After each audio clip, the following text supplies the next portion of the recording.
peace, peace, peace, peace. Welcome to the Fashion Bunker. Hi, everybody. How's it going? I hope you're having all a wonderful week thus far. Let's just mentally imagine that we're in Wednesday, because usually I stream on a Wednesday. But I was just, you guys, I took a nap. If you follow me on Super Dacob Backup, which is my Instagram account, I share a lot of Insta stories, and I kind of find funny memes and funny Insta stories about life and the burden of existence, and then I just share them. And one of the best ones I ever found was the one that said, "Oh my God, can you imagine taking a nap?" And by the way, I love posting those where there's like ancient paintings, like historic paintings with like modern day blips with like texts, like comic book text. And it was this like chick, she was like waking up and she's like, "Oh, the most heroic people are the people who take a nap, because it takes a lot of heroism and strength to wake up twice in the same day." And I was like, oh my God, this is chef's kiss. So anyway, but then I slept, and then it was okay. And here we is a day later, but better later than never. So hi, Nicole Pancakes. Hi, Teresa McGuire. Joy Love C. Cinnamon Roll. Gloria Retinos.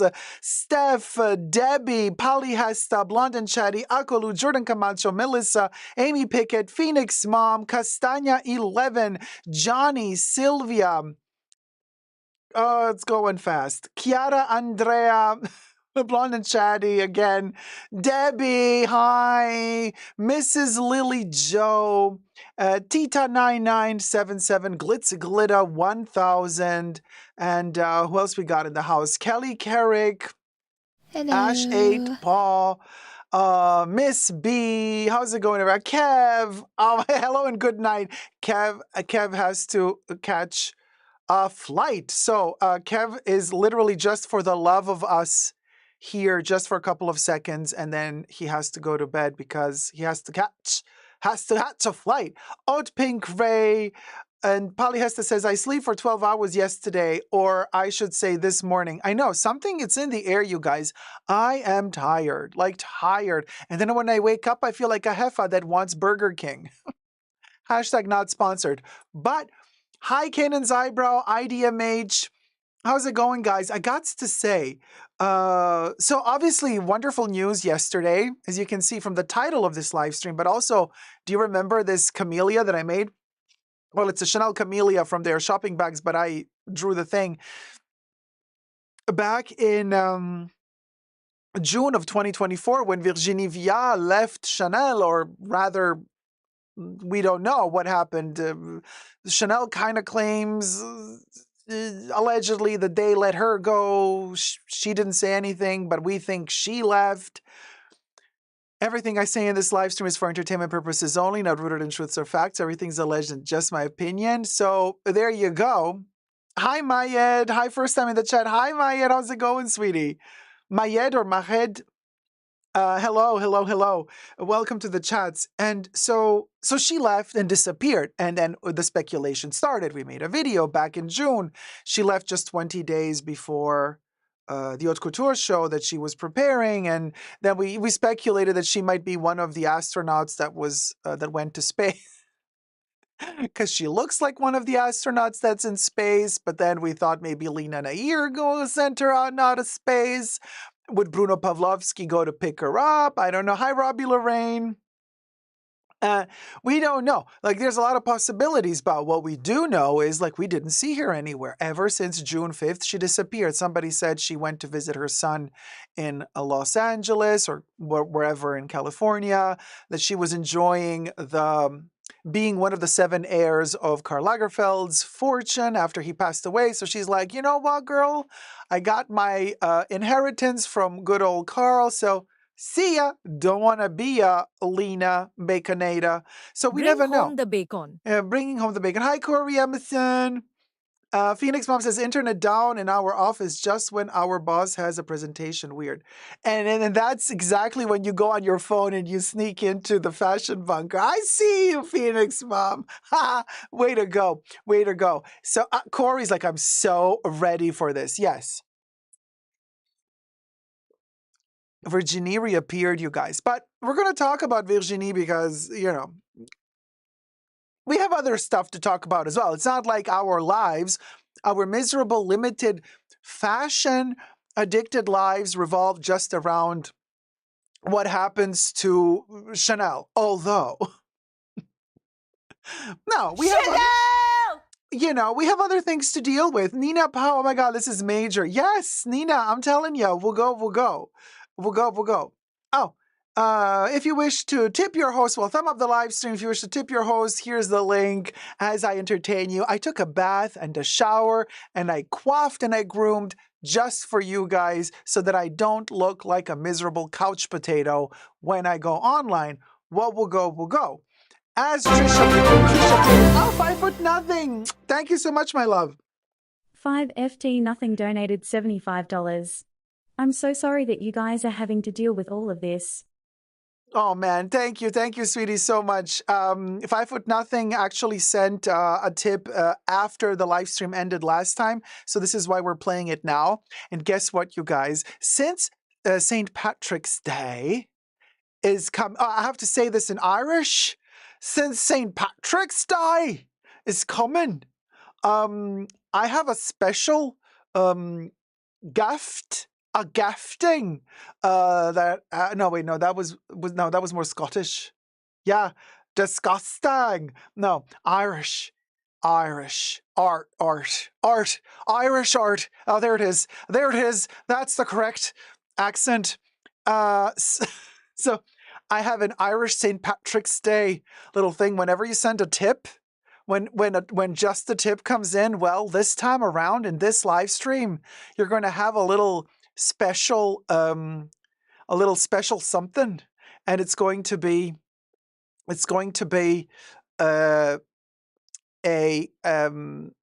shrine of gold. Not a pot of gold, a shrine of gold, a chest of gold at the end of the rainbow with a golden coin for good luck. And I got it right here. And I've written 5 foot nothing's name for good luck. There's the 5, and then there's FTN for foot nothing. And we're going to pop it into. So today, for everybody who sends a tip, we're putting a little coin in here with your name on it. We're going to mix them up. And then at the end of the show, we're going to pull out one coin, and that coin is going to have like that extra boost of positive energy where all of us are going to send the positive energy to that person to have a wonderful week because the heavens know we need it.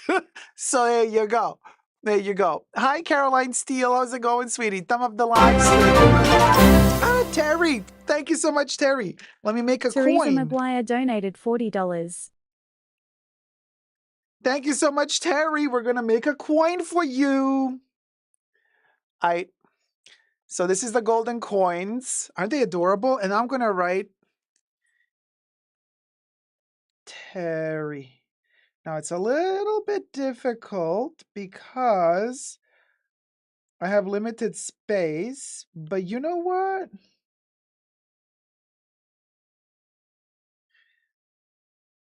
I shall manage. Terry, check it out. Wait, hold on. Let me find. There you go, Terry. And we are going to add Terry's coin to the lucky chest. That's fabulous. The coins. So cute. The little lucky coins. St. Patrick's Day. And of course, I have to also add one because our co-producer and co-director of Art Lovers Unite, Patrick J. Thomas, since his name is Patrick and this is his holiday, I thought, let me also add Patrick's name. Oh, and Miss B right after this. Miss B donated $15. So happy to catch you live. Thanks for the good vibes before bed, heart. Oh, thank you so much, Miss B. I'm going to add you to the coin. Wait, hold on. Let me just a little symbolic gesture. We got Patrick because it's his day, St. Patrick's Day. We're going to add him to the little chest as well. And now we're going to add Miss B. Miss B, darling. Hold on. I'm going to do MISS. And then on the back side, we're going to do a big B, you know? Yeah, because that's the way we zip it and we zoo it. Period. I just need to wait a little bit for the marker to dry. Ouch. Because otherwise it takes itself off of the glossy. Here you go. Hold on, I'm looking at the right angle. We got Miss. And then we got the big B. We're going to put you into the chest. Isn't it fabulous? Terry says, I have a second tip too, but don't see it. Oh, it's coming, Terry. Second tip is coming. I think it's Kenny. There it is. Oh, no, Troy G. Troy G. Troy donated $15. Thank you, Troy G. I have missed the past few streams, but happy I caught you tonight. Troy, and we're going to do the G on the back, if you know what I mean.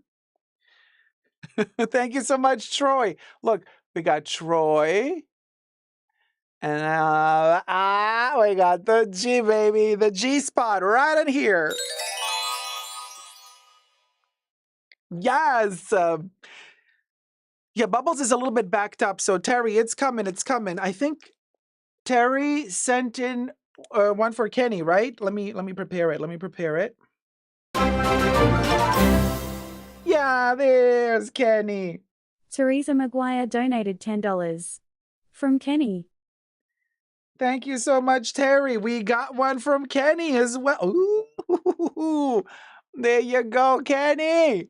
We are adding Kenny into our treasure trove. And I got marker all over my finger now because, yeah, what are you going to do? Hi, Holy Grace. I saw you as well in the chat. And hi, Matt. So there you go. We got coins. Oh, these are so cute. Okay, well, let me just put this to the side.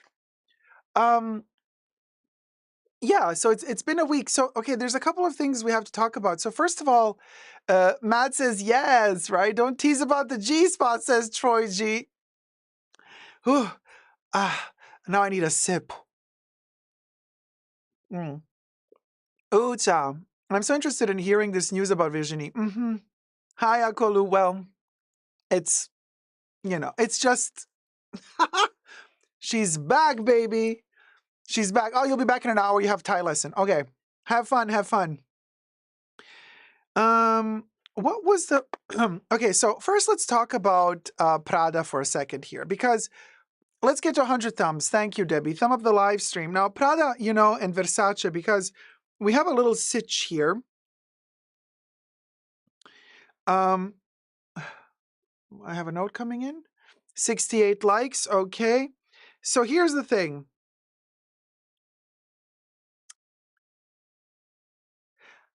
Prada, do you remember we were talking about Prada a couple of live streams ago, saying that Miuccia is contemplating purchasing Versace because the sale didn't go through in America? What does these days? So she was contemplating buying Versace, and Versace allowed her company to look into the situation, the economical situation of Versace, the revenues of Versace, just like how healthy or unhealthy is the company. And Prada said, okay, we'll go. They got first dibs. They got to check out everything before any other brand, before any other conglomerate, before any other corporation got to check it out. And she did check it out. And she's like, you know what? What will go, will go. Wait, how does things say? What would you say? What would you do if you okay, so he said, yes, we'll go? And Miuccia Prada said, we'll go. And she bought Versace. Well, what do you know? So she bought Versace for around about $1.9 billion or euro. And I was talking to Louis about this the other day, and he's like, why does this sound so cheap to me? Might I remind you, Debbie's like, she dead? Yes, Debbie, she dead. Disgusting. But here's the thing. So we were talking about this And might I remind you, and I was quite shocked, to be perfectly honest with you, many years ago, when George Lucas, when Lucasfilm sold Star Wars to Disney, they sold Star Wars for, what was it, like $1 or $2 billion, tops three. And I kid you not, I thought to myself, that's low. That's not a lot of money. Why would Lucasfilm sell it for so low? Now, I know that he kept somehow control of artistic this or that, blah, blah, blah. But I'm like, selling Star Wars for like, what was it? Like, we have to check. We would have to Google. Can somebody Google in the chats, please? Good morning, Leslie. Happy to hear your voice. Oh, thank you, Leslie. I'm happy to read your chats. Hi, Plush Thumpers. Yeah, that was low. No, yeah, that was low. I also thought to myself, like, well, hold on a minute. But I'm like, Star Wars is huge. It's not, Versace is also a big company. Like, we fashion lovers, we love the heritage of Versace. But let's be honest here, you guys. Versace makes the money it makes from, selling clothes and perfumes and accessories.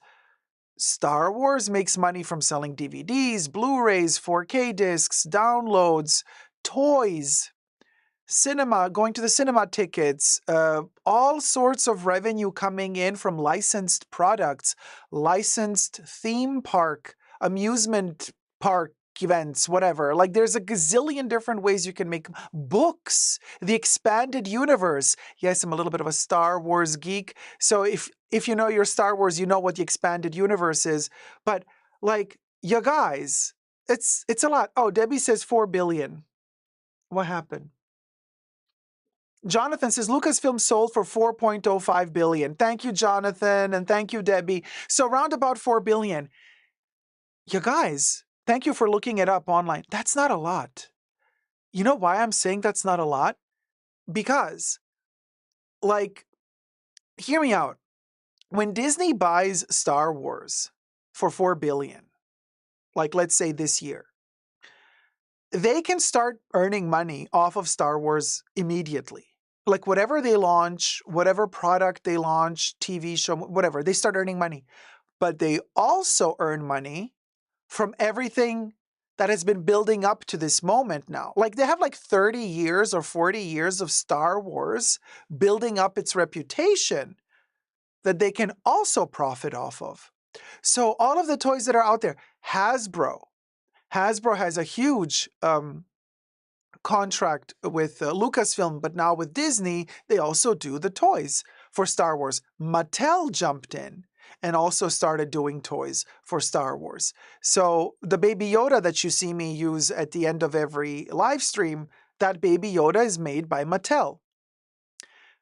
The whole Mandalorian TV show was made under Disney's guidance. That's like they built up Baby Yoda from scratch. All that money is Disney's, okay?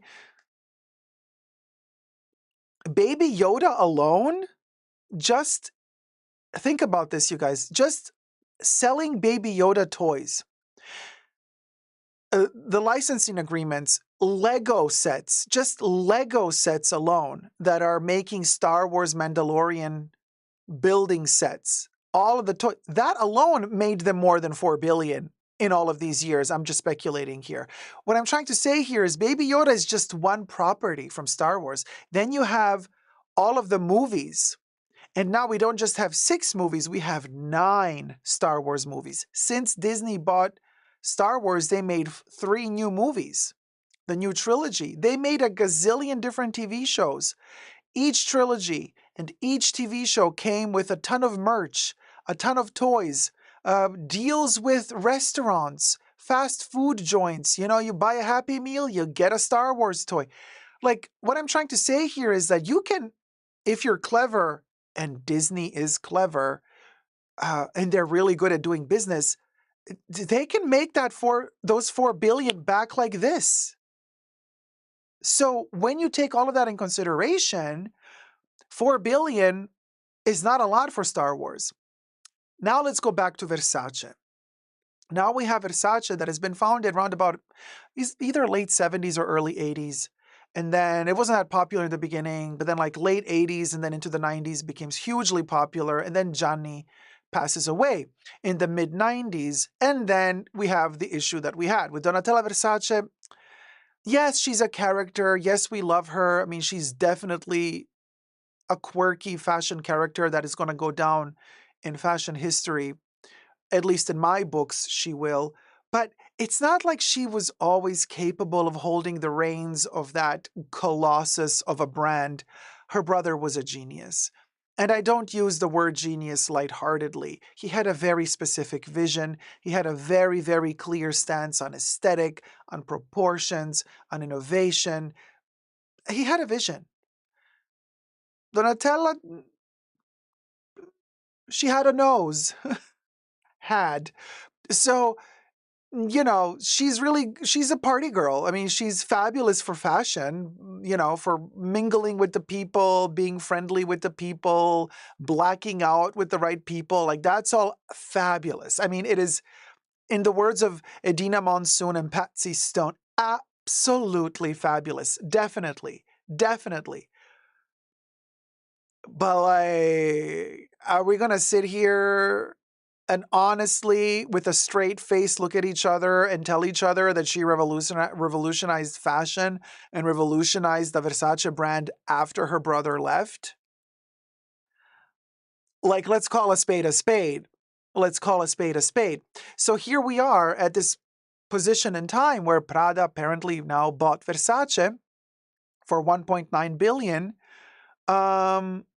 Unlike Disney buying Star Wars, because Star Wars was always successful, Versace is not that successful at the moment. So that's why the price is maybe not as high. It's also a big investment to do the next collection, to manufacture, produce the collections. Where are they going to make them? Are they going to keep making them in the same factories, in different factories? Is Donatella Versace going to leave the brand as artistic director? If so, who new is going to come in her place? There's a lot to do there. There's a lot to do. Otpin Chris says, I think she reinvented sexy.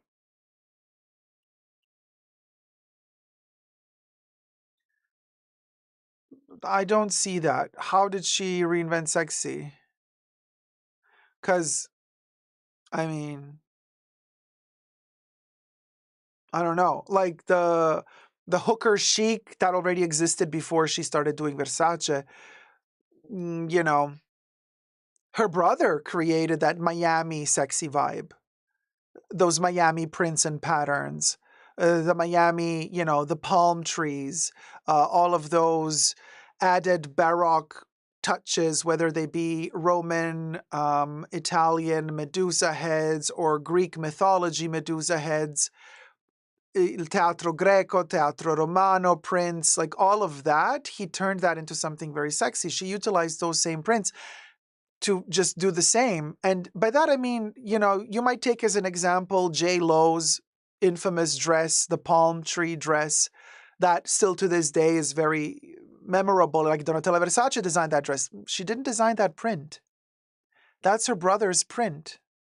That's her brother's print, and that's her brother's tailoring.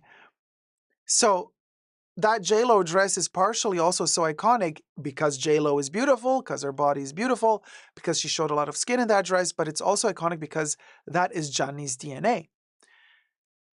While he was still alive, he redefined sexy. We can remember Hugh Grant was together with, what's her name? That actress model back in the 90s, and she wore the infamous Versace pin dress, the safety pin dress. Elizabeth Hurley, something like that, I think it was her name, or is her name. Elizabeth Hurley. Ah, there you go. Yeah, Elizabeth Hurley. And Elizabeth Hurley wearing the black dress that is kept together with the Medusa safety pins. That's Gianni Versace. That is his definition of sexy. That is not Donatella's definition of sexy. So she kind of just kept pushing that agenda further. But like, if we were to think about memorable Versace looks, it's all of them are Gianni. All of them. And the J-Lo dress, yes, while designed by Donatella, Imagine that dress if it didn't have the palm print all over it. Imagine that dress if it were just black or red or polka dot print. Forget about it. It needed that Johnny DNA to be truly sexy. And the Johnny DNA were the palm trees.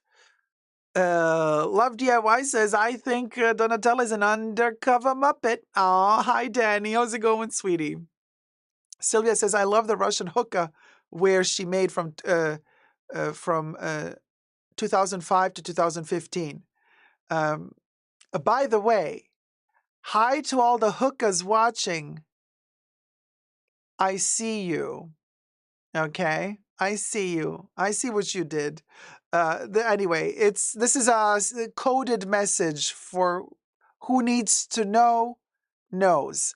But it would be a hookah's robe without the print to be without the print to be honest.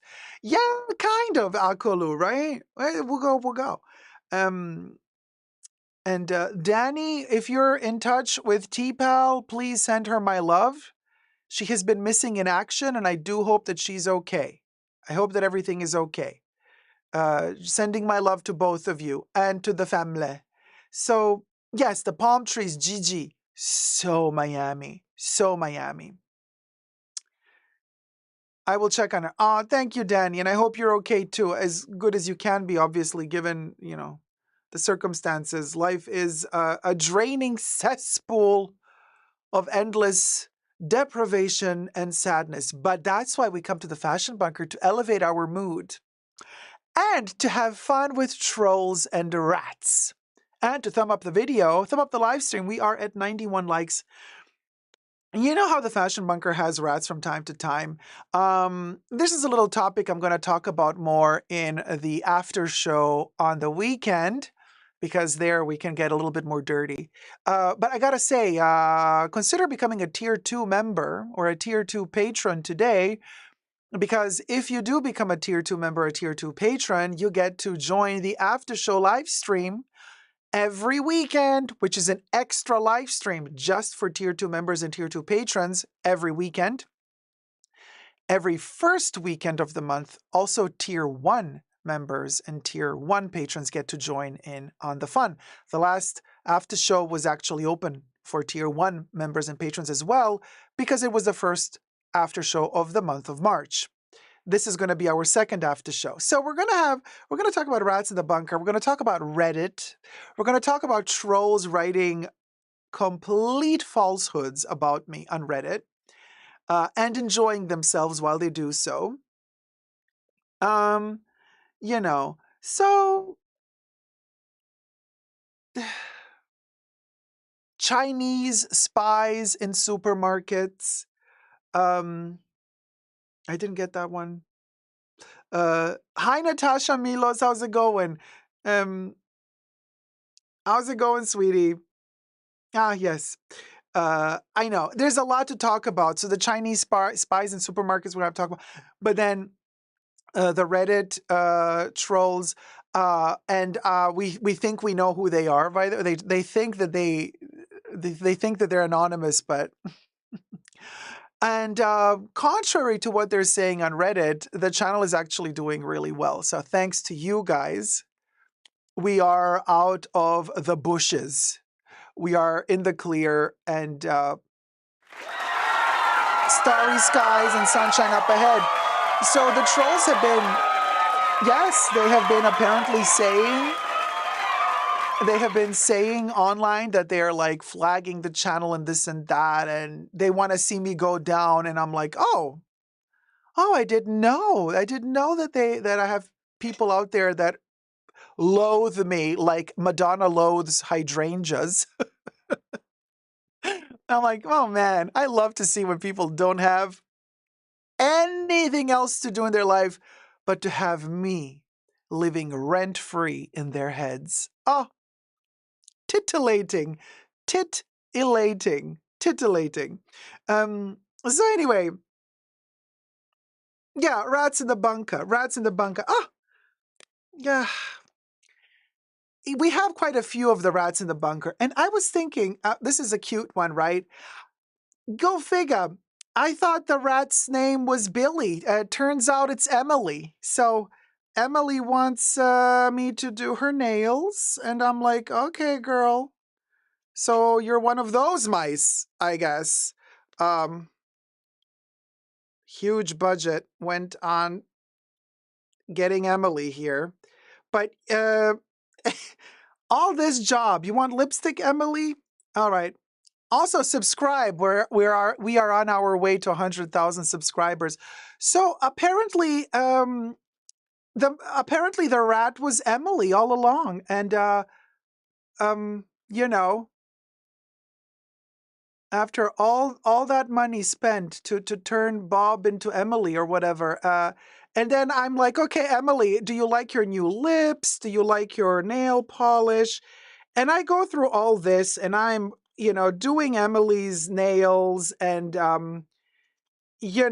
trying to figure out if this mouse, what is it? And then turns out Emily, once I'm done with all of this, Emily, are you liking your nail look at Emily now with the lipstick. Yeah, Emily, you look, those nails. You know what? You need a little earring, a little piercing earring as well, just like I have on my ear. Emily, you are something else. And then all of this to say what? Uh-huh.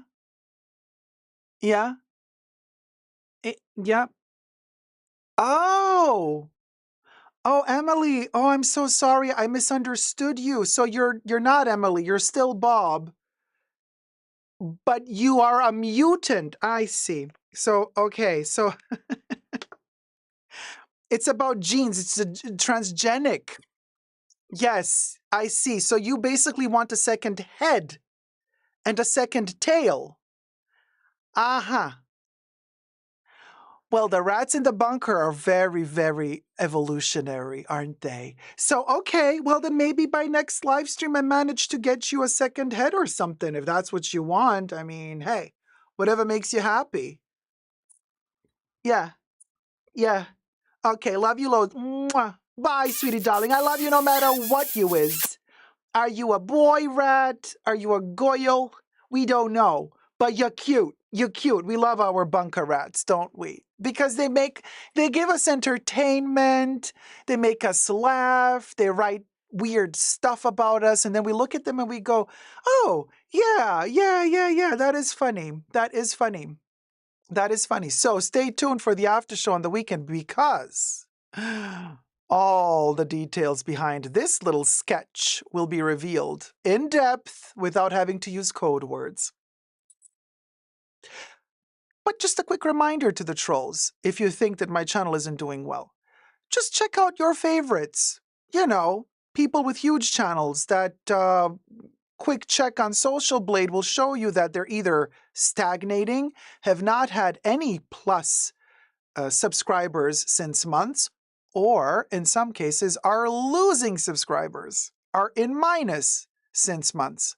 That's not the case for us because we have healthy subscribers and a healthy community that keeps supporting each other. And that's the best thing you can wish for on any social media platform, whether that be TikTok, Instagram, Twitter, YouTube, I don't know, Snapchat, you name it, babes. It's all about keeping it real and honesty. That's all it is. It's as simple as that. Plus, we also, of course, have to speak the same language. And by that, I don't mean English. By that, I mean we have to understand each other. You know what I mean? The connectability. So anyway, Goyle. Yeah, Akolu says, Goyle, you said it just like my late grandma. Rest in peace. Love it. So here you go. Now, just skid over Saturday Night Live, eat your heart out, okay? You don't know what you're missing by not employing us for your skits. Hi, Joy Love C. Hi, how's it going? Why is my chat going? Terry says, McGuire is actually an Irish name. Kenny's ancestors are from there. Oh my God, Terry. So this is St. Patrick's Day's perfection for Kenny. So there you go. Hi, Cecilia Brown. Good morning. Good morning. Okay. So forever needed to get the joke, got the joke. Who didn't. Alas, we move on. Now, in other news, I I think this. Where did this happen? Okay, this news that I'm about to report to you, it either happened in Florida or in Texas. It cannot happen anywhere else. Literally. At the mall. Okay. Okay. History, similar crimes. The robber. There was a robbery, you guys.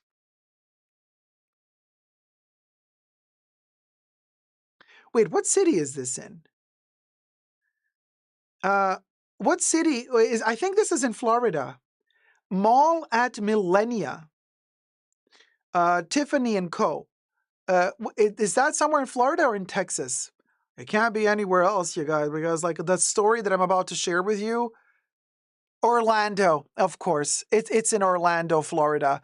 Go figure. Of course it would happen in Florida. Because, listen to this, you guys. I kid you not. So the crime involved is Tiffany Co. So LVMH. How you doing, sweetie? How you doing?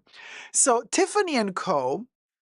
has apparently a boutique at the Millennia Mall or Mall at Millennia. I guess Millennia of Orlando. I don't know. I mean, these names in Florida, it's a nightmare. So this dude breaks into Tiffany Co. and he snatches the jewelry, golden rings, diamonds, precious jewels. He snatches the jewelry and bam, and runs. And they start running after him. And he's like, "You're not gonna catch me. You are not gonna catch me. This is Florida. You're not gonna catch me." The authorities are running after him like crazy. This dude had the audacity, had the Floridian audacity to stop dead cold in his tracks, look into the cops, take all the jewelry, and swallowed it. He swallowed all of it. He swallowed the loot. He swallowed the entire loot. You guys, talk about blood diamonds. These were shit diamonds. Disgusting. So the cops the cops took him in. I think they did x-rays of him. I don't know, because like this thing that I have, this video clip from the news, they're showing like an x-ray of a stomach with jewelry inside the stomach. Now, I don't know if they AI generated this to explain to us, because you know how the news think that we're all stupid. So maybe they AI generated it. I don't know if this was this guy's actual stomach. But there's this like picture in the news of the the bone structure of the body with like jewels all over the stomach. I'm like, oh my God, he swallowed a lot. That's what she said. Polyester, Quinn. Yeah, I know, Quinn. She a swallower. Hi, Shani D. How's it going? I walk in and hear of swallowing, LOL. Shani, I'm so sorry. Listen, Shani, it's the fashion bunker. It's like, it's late in the evening. At this point, they're going to come and get us, shackle me up, and take me to the guy who swallowed all the jewelry, because this brings a whole new world and terminology and meaning to the term of don't bend down to grab your soap while you're washing yourself in the slammer, because people are going to be standing behind. I would be standing behind him just in case he lets one rip and farts out a diamond ring. Oh honey, I will be there right behind him waiting.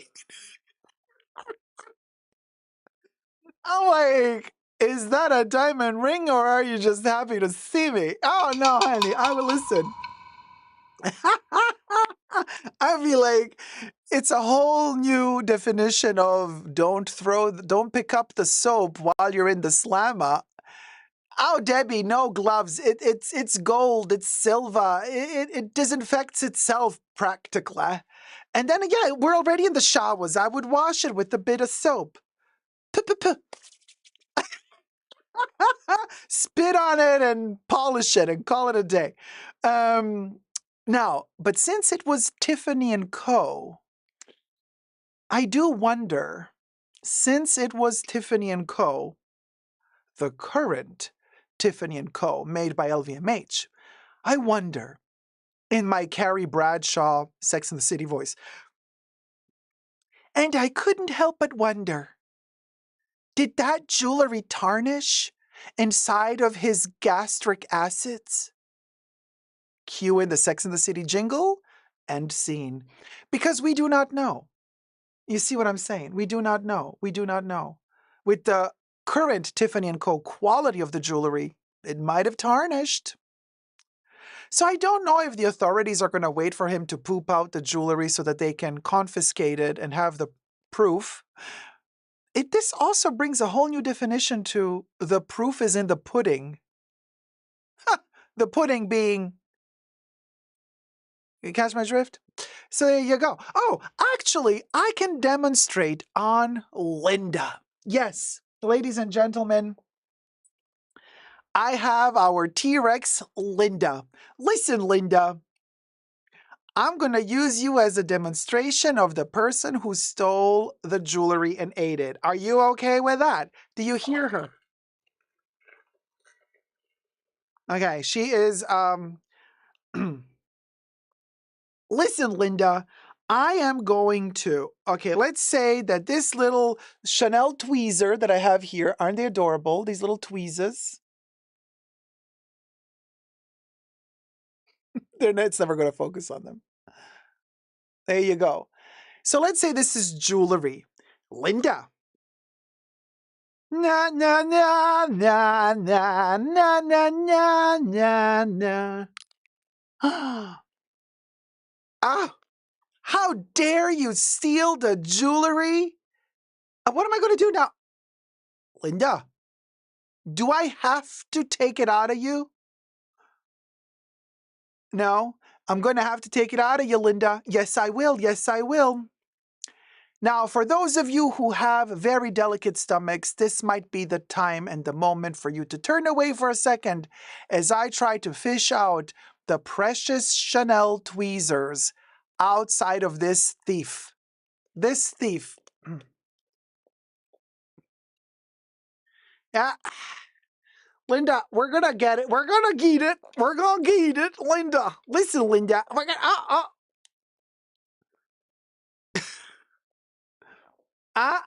Look, look, look, look, look, look, look, look, look. Oh, Linda. Yeah.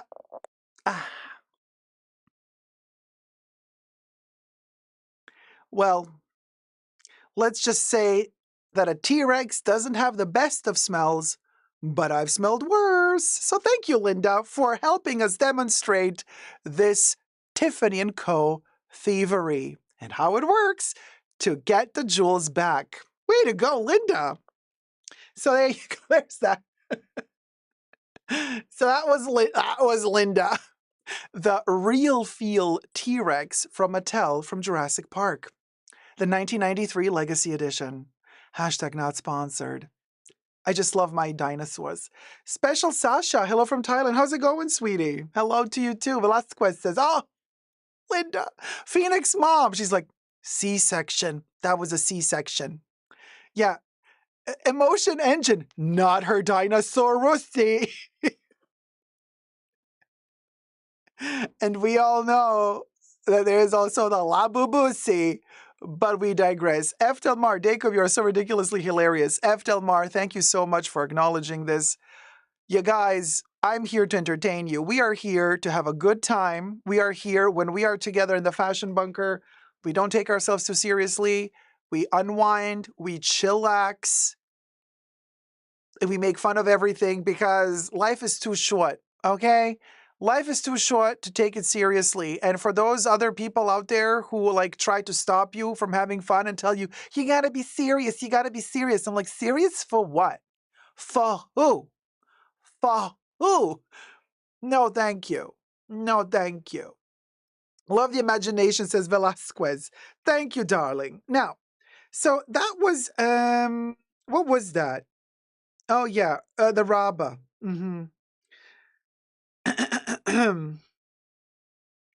So then Prada, I'm really curious to know like who's going to be designing Versace after they bought Versace, because I don't know if it's going to be Donatella. I don't think so. Maybe one more time, and then they're going to hire somebody new. Akulu says our humor, creativity, and our purse is how we fight back. Period. Period. You know, plush, plush thumpers. This is a good channel away from the daily chaos that is America right now. Thank you so much, sweetie. I really, really want to make it a little bit lighthearted for us, you know. Special Sasha says, guys, I still need to know, is there still a line outside Chanel's store? I mean, are people really, really still buying it? Please, somebody enlighten me. I have not seen a queue in front of a Chanel boutique in a while now. But then again, I haven't really been going lately. I mean, I go to the beauty boutique because I love my Chanel perfumes. Always will. But their fashion and accessories. Has anybody been lately to a Chanel boutique, you guys? I know that most of our Chanel clients are asleep right now. Unless you're not in Europe and you're waking up right now and thinking, should I go to Chanel on a Friday? No lines in EU anymore, says Velasquez. There you go. The prices for Chanel bags and their quality is kind of outlandish. Yeah. Oh my gosh. Oh yes. Oh, totally outlandish. Totally. Naked Eye says, I see a lot of YouTubers keep buying and unboxing luxury baglets, shoes and clothing. They must have a lot of money.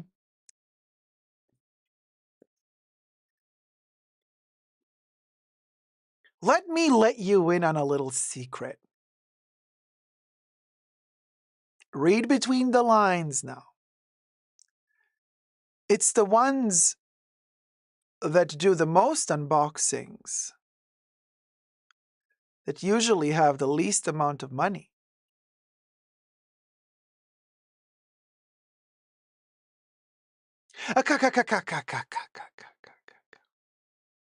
There you go.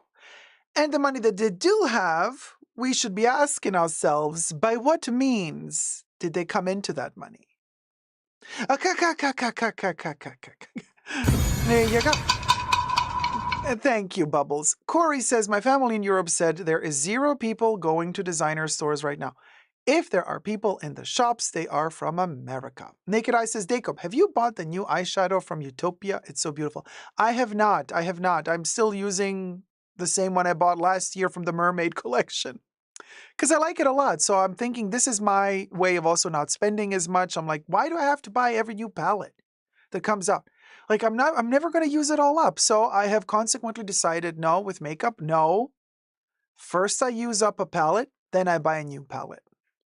Very proud of myself. But then being, the girl mather that I am, I'm like, oh, good. So I saved money from not buying 3 new palettes of makeup. So I'm going to buy 3 new perfumes. So, I kind of spend the money anyway in the end, but at least the perfumes I really do end up using. The eyeshadow palettes I don't end up using. It scares me to walk in after price increases. Influence is still buying the classic.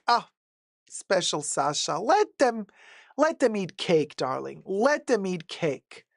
Let them eat cake. May says the question is, where in the EU are the lines not happening at Chanel? Polyhesta says, I've been to the one in the boutique inside of Neiman's. The shelves are full and the store is super empty, meaning no clients. But the stock is full. Hi, Deborah C. Live stream. Yes, sweetie. We are live, babes. Gloria says it makes sense. Smart Spending says plush thumpers. Yeah, I mean, unless you're not like a big fan of makeup and you want to have like a different color palette every day. But you know what? Even then, it's not like you need 20 different color palettes. Like, what are you going to do? There's just so many shades of red and yellow and green. I mean, who's going to, blue? I mean, earthy tones. His ways. Hi, Catalina Q. Hola, Dacob, but no Chanel Qs here in the Bay Area. Okay, so no Qs. Wait, there you go, guys. You see? Maybe they will lower their prices now. I don't think so. I do not think that the Baconator, I don't think the Baconator is going to, she's going to be like, money, because she knows how to bring home the bacon, so she thinks. Please. Moving from Unilever all the way to haute couture. What a travesty. You know. Uh, Victoria says, love Chanel fragrances, but I'm definitely on the lookout for more affordable options. I love their fragrances too. But to be perfectly honest, you guys, it's not like their perfumes are the most expensive out there. There are perfumes that are way more expensive than Chanel perfumes. We have to put things into perspective. Yes, Chanel Les Exclusives perfumes are crazy expensive. But what is even more crazy is that there are perfumes out there that cost more than Chanel Les Exclusives, and the quality is not as good. So, you know what I mean? Like, oh my God. Michelle, in my humble opinion, Baccarat Rouge is not worth the money. But it's a very, very, very hyped perfume. It is extremely trendy. It has been trendy since at least 6 years now. So, I get it, but I cannot stand it. Just saying.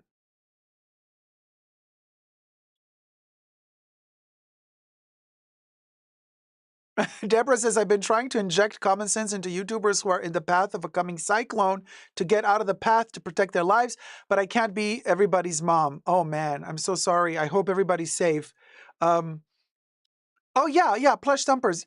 Yes, yeah, same. You use like 4 makeup products? I want the perfumes, bags, and shoes, period. Oh, F. Del Mar. You and me together, sis. We're both looking at you, Roja Dove. How you doing? Not just Roja Dove, also. What's the other one? I reviewed it on my perfume channel. Oh, by the way, go subscribe to my Essentially Dacob perfume channel as well. Aventus. Yeah, from Creed, girl. That's another overly priced brand. Like, come on, fly down, And you can see how when they first started out, the prices were, they were high, but they were, they were perfume prices. And then they got really popular. And then they started pumping those price increases. I'm like, girl, no. Creed, you just exchange the C with the G. You get another little word, allegedly. And because people started complaining about the quality of the perfume going down. I'm like, so you're upping the prices, your quality's going down. Sounds familiar to me. Like some other brand did with their bags. Allegedly. Oh, Byredo as well, girl. Yeah, no, Michelle, seriously. Kaniza, how's it going? Wait, Kaniza, sorry, let me just scroll up, because Kaniza, I just saw. Kaniza says, oh, I bought a sample of Baccarat Rouge. Oh my God, I hate the smell. Kaniza, you and me together, I cannot stand it. And then, now that you, have a sample of it, now you know how it smells. Once you know how it smells, you cannot unsmell it. And you will start noticing when you're out and about on the town, every second person is wearing a dupe of Baccarat Rouge. As awful as Baccarat Rouge is, the dupes are even worse. And people are bathing in that shit. And I'm not blaming nobody for buying a dupe because they can't afford, the full price tag of the authentic one. But I can smell the difference. Oh my God, it's suffocating. And you will smell it everywhere. Now that you know how it smells, you're gonna see everywhere you go, you're gonna be like, oh my God, is that a Baccarat Rouge dupe? And 99% of the time, the answer is gonna be yes, it is. Yes, it is. Yes, it is. Negative says, I love Chanel perfume, bags, shoes, and clothing. These days, I can only afford perfume and cosmetics.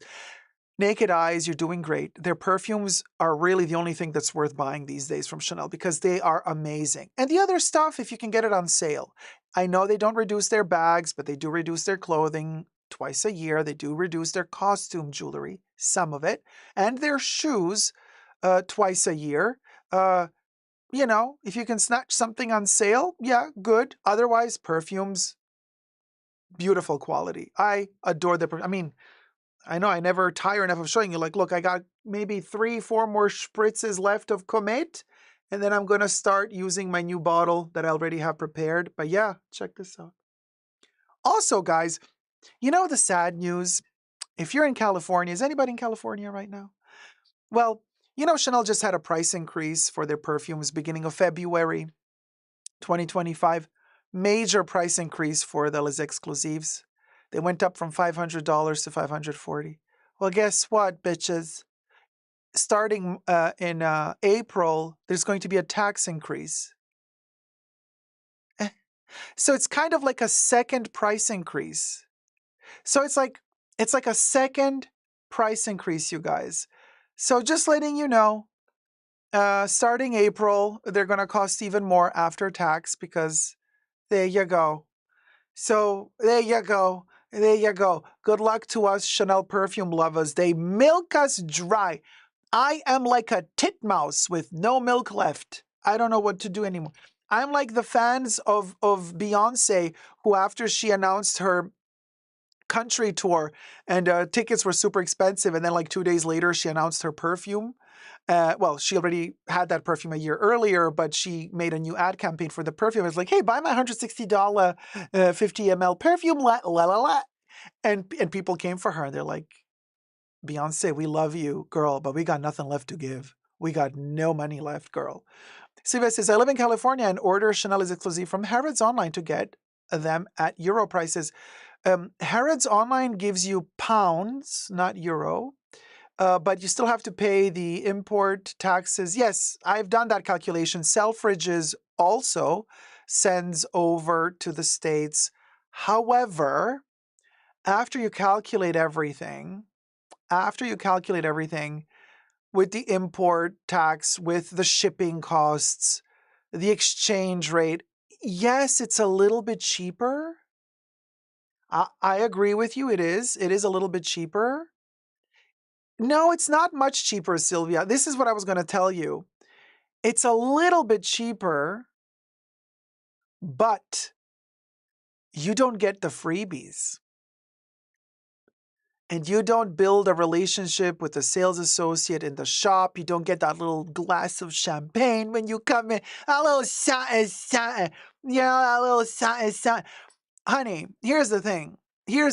I really don't allow myself too many luxuries in my life. Like, seriously, I will eat at home. I will not go to restaurants. Rarely, I don't see the use in all of that. I will have a couple of outfits that I love and I will wear those. I don't need a gazillion outfits. I'm not that type of influencer that is going to sit in front of a mirror, jacking off to my own image because, oh my God, I'm too cool for school, showing you new outfits every day. That's just not me. I'm very, very, if I love one thing, I'll keep wearing it until it falls apart. So there's like very little stuff that really is my personal special place.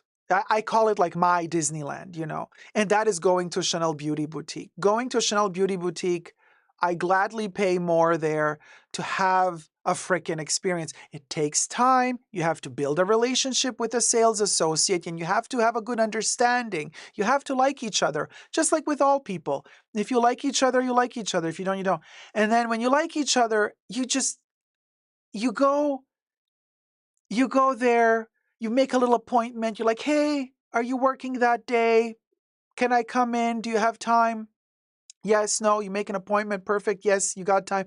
Then you come in and you have your little list of things you would like to try out, do little makeup touch-ups, perfume spritzing, trying out, little sipping, little something. And then you do your purchase and then you get, samples and freebies. And that's something that to me is worth that extra money. So It's so it's either that or I order from Harrods online and I get some. Yeah, I get the perfume for cheaper, but I get it in some, box sent to me without any care or love, without having the human interaction with the person in the store, without having a little bit of a gossip moment about what's the news, what's the tea, without having the little freebies. I love shit like that.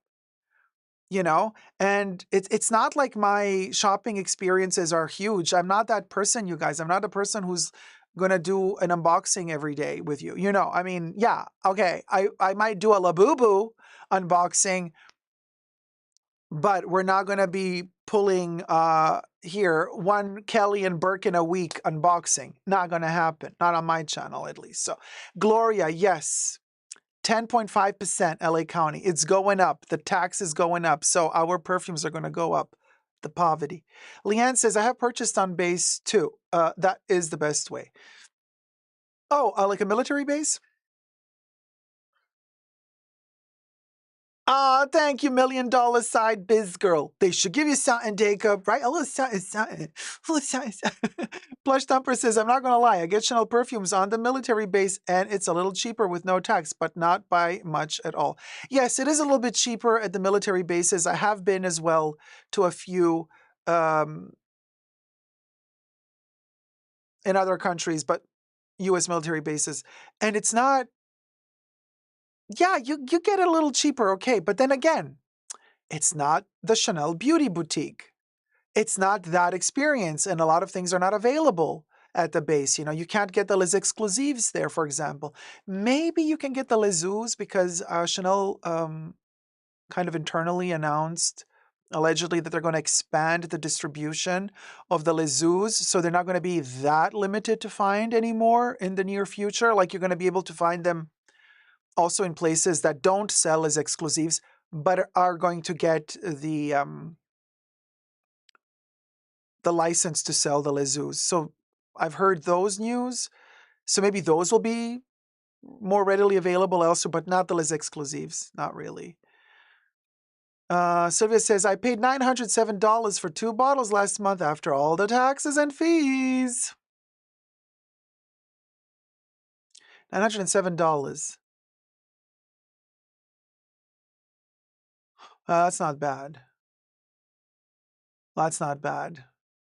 I have my tricks as well. Don't think that I don't. Like, if I need to stock up on something, I will contact the people that I know living in different countries, especially in Europe, and I'm going to say, hey, can I send something over to you from the Chanel online store?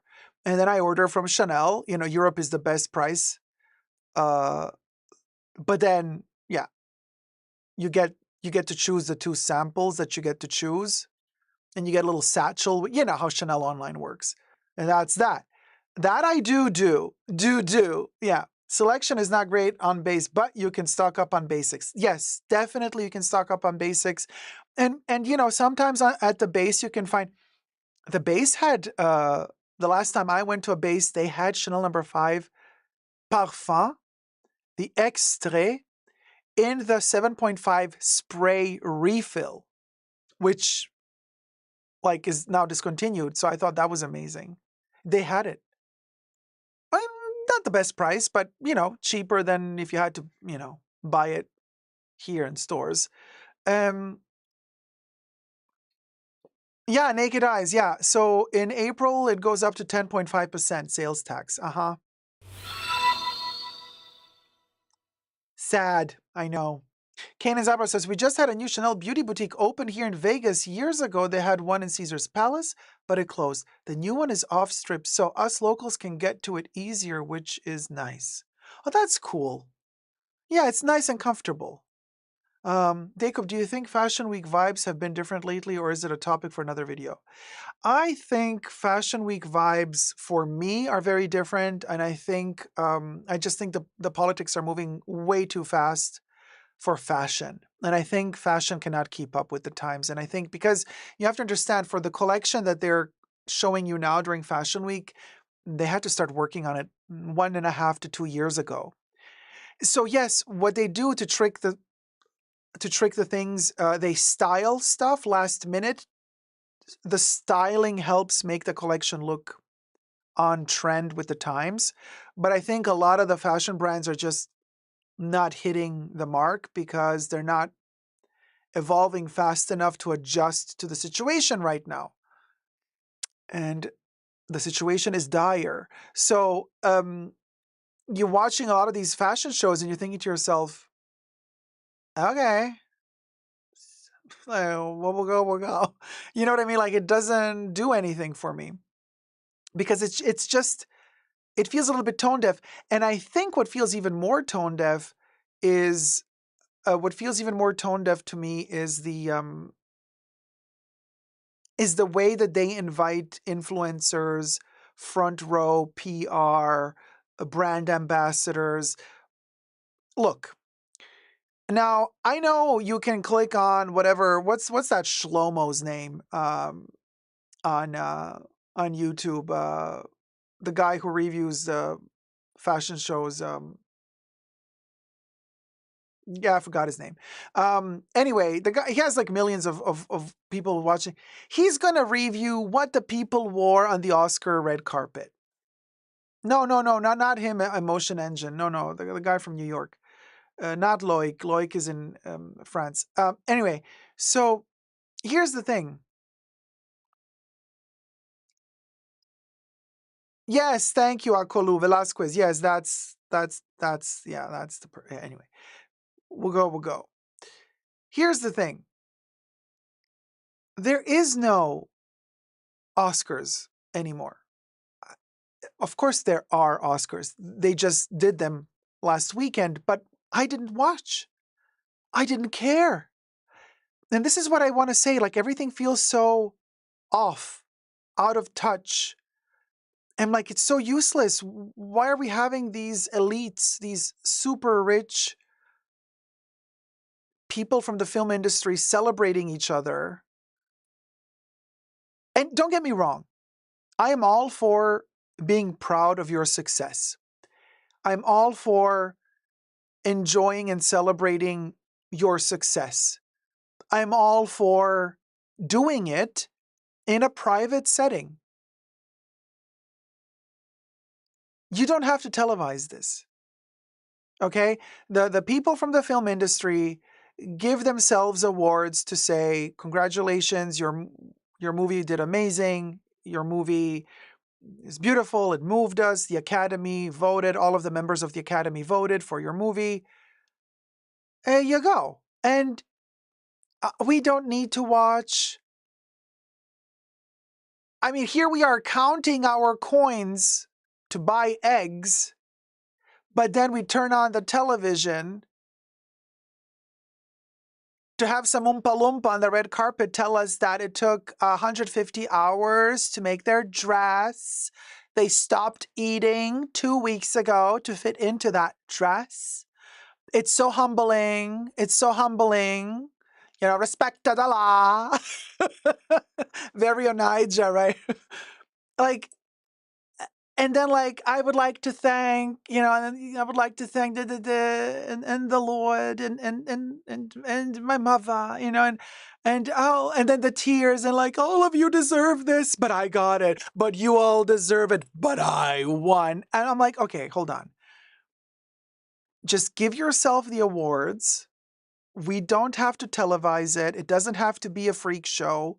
It doesn't have to be what designer made what outfit for who, which extremely expensive jewelry brand borrowed the jewelry just for that one night to a star to wear and paid them for it probably as well, heftily. I think that entire celebrity culture of us idolizing them, that's over. That's over. At least it is for me. And I found it very fascinating the other day. And please, you guys, if I'm getting like too serious, I want to keep everything lighthearted. But you know, I tend to slip into the serious shit and then you guys get bored. So let me know, I can stop it and we can go back to ditzy conversations. But just quickly, somebody commented, oh, thank you, Mr. POTUS. Thank you so much. But guys, please let me know. I don't want to be a burden for anyone. You know what I mean? We can keep it lighthearted, of course. But here's the thing. So if you guys remember, maybe in the last live stream or 2 live streams ago, I made a joke about Gaga in the House of Gucci movie. She sounded like a Russian hooker. I mean, that was not an Italian accent. I'm sorry. And she was like, gave interviews and she's like, I did not want to have any Italian coach. Oh, with her nasal voice. I didn't want to have any Italian coach because I have Italian roots. I'm like, girl, not only should you have had an Italian coach, you should apologize to all of Italy for the travesty that you delivered in that performance. Okay. And then I made some fun with like accents. You know how I love to play with accents. Of course, people call me out all the time. How dare you make fun of I'm like, I'm not making fun of an accent. I'm making fun of the person using an accent. Very different. But here's the thing. So I make that video. No, I didn't make the video. It was a little topic that we talked about during the live stream. And somebody commented under that live stream saying, like, hey, Dacob, like, I love you, but like, it was a fan of Lady Gaga, right?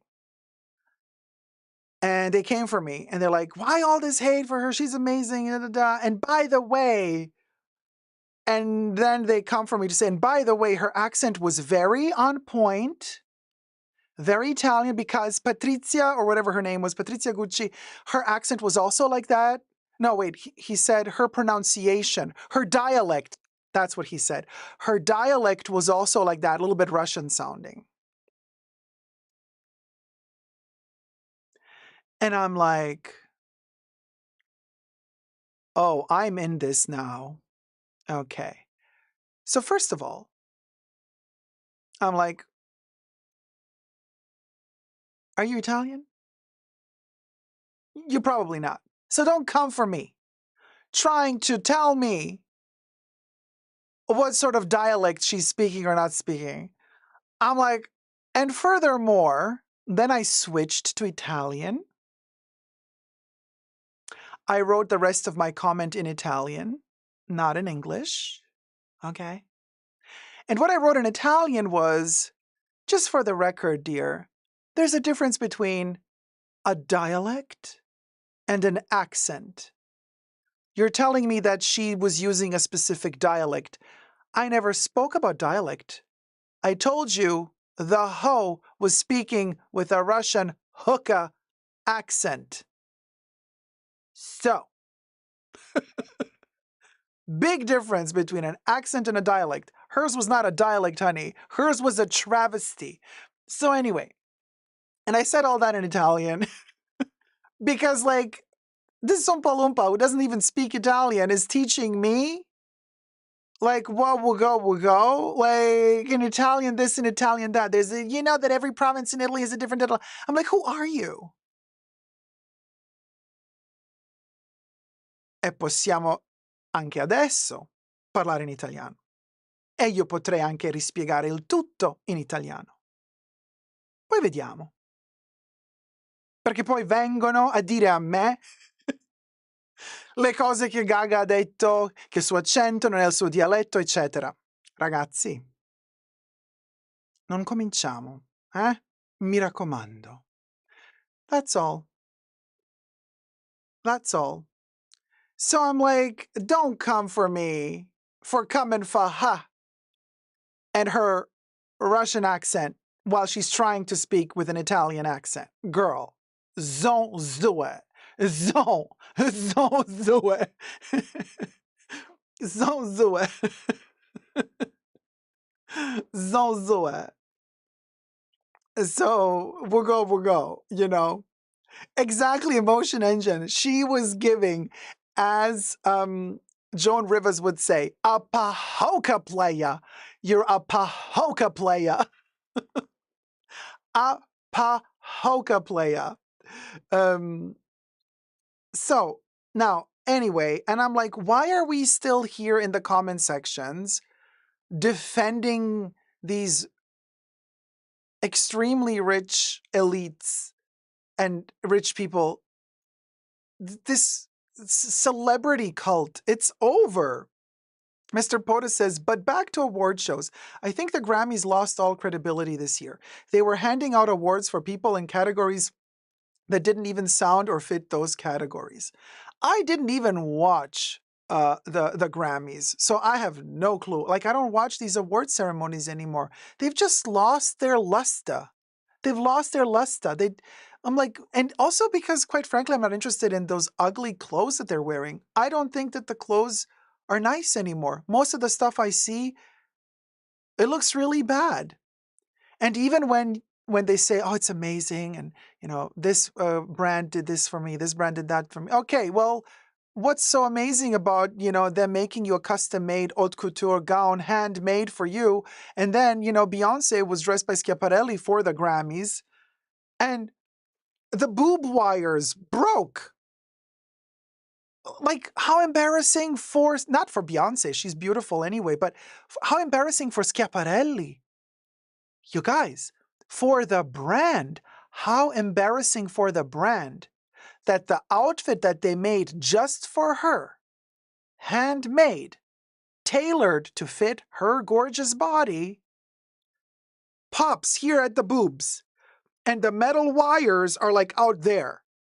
As they announce her to be the winner, she turns to Jay-Z, and you see Jay-Z telling her, like, he's like, the wires broke. The wires broke. And she's like, huh. And she tries with her hands to put them back in. Of course, it doesn't work because that shit popped. And she went up and accepted her award with these like weird metal wires in the boob area. I mean, you guys. And of course, on the photos that she posted on Instagram, they retouched the picture, right? On the photos, you don't see the popped wires poking out from the dress. They retouched it. But hi, Foodie on the Go. Hi to you and to New Zealand, sweetie. Velasquez, and that's couture, right? And this is what I'm trying to say, you guys. It's embarrassing for the brands. And I'm like, you did this. It's a handmade thing. It's an haute couture item. You are supposed to be proud of it. Like the most famous, singer in the world is going to wear your dress and you can't make the boobs work. Girl.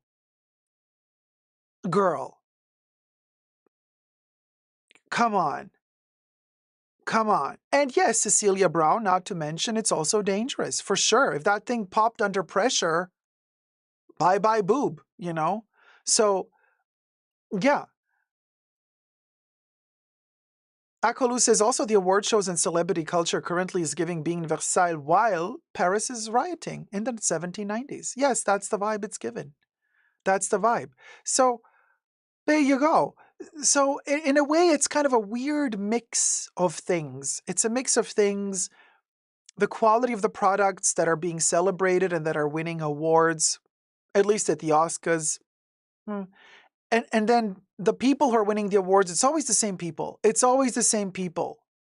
How many times are we going to have to see Chalamet not on the red carpet for some other stupid movie he made? Like, I'm so sick and tired of it. And I'm so sick and tired of people saying he looks sexy. He's not. I mean, de gustibus, right? To each their own. But I'm like, what?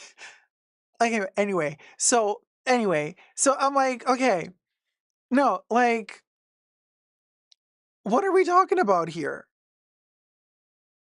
In my case, Chalamet definitely not, but somebody else might be into him, and that's okay too. But okay, Velasquez, that's the thing. Like, okay, who's gonna play Bob Dylan? Chalamet not. Okay, who's gonna be in Dune? Chalamet not.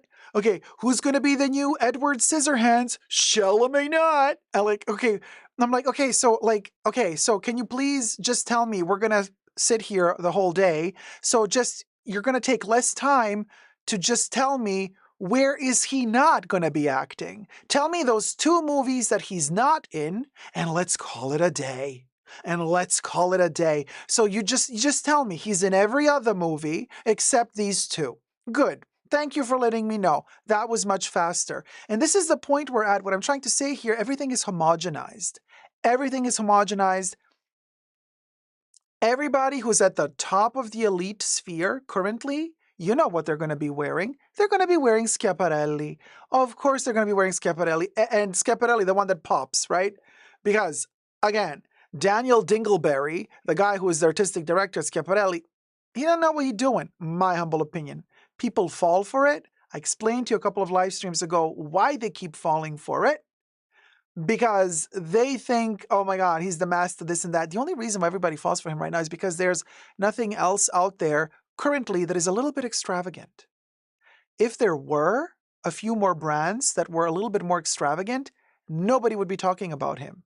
But since he's the only one doing something extravagant, why? Because his owners of his company are the only ones allowing him to do something extravagant. He has no competition. And because he has no competition, people see his stuff and think, genius. I'm like, no, it's not. He's copying shit that has been done 100 years ago.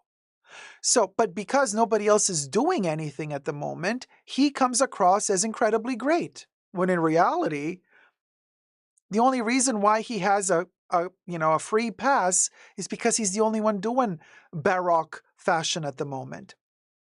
So, So here we are, right? At the moment, everybody wants something extravagant. If they are at the top of their game, they are allowed to wear Schiaparelli. So what do we have? Adele doing her European tour where they built a whole stadium for her in Munich this past summer. What did she wear? Schiaparelli. Adele doing her thing in Vegas, her, what's it called? Her, I wanted to say conservatorship. Adele. Yeah. Her, what's it called?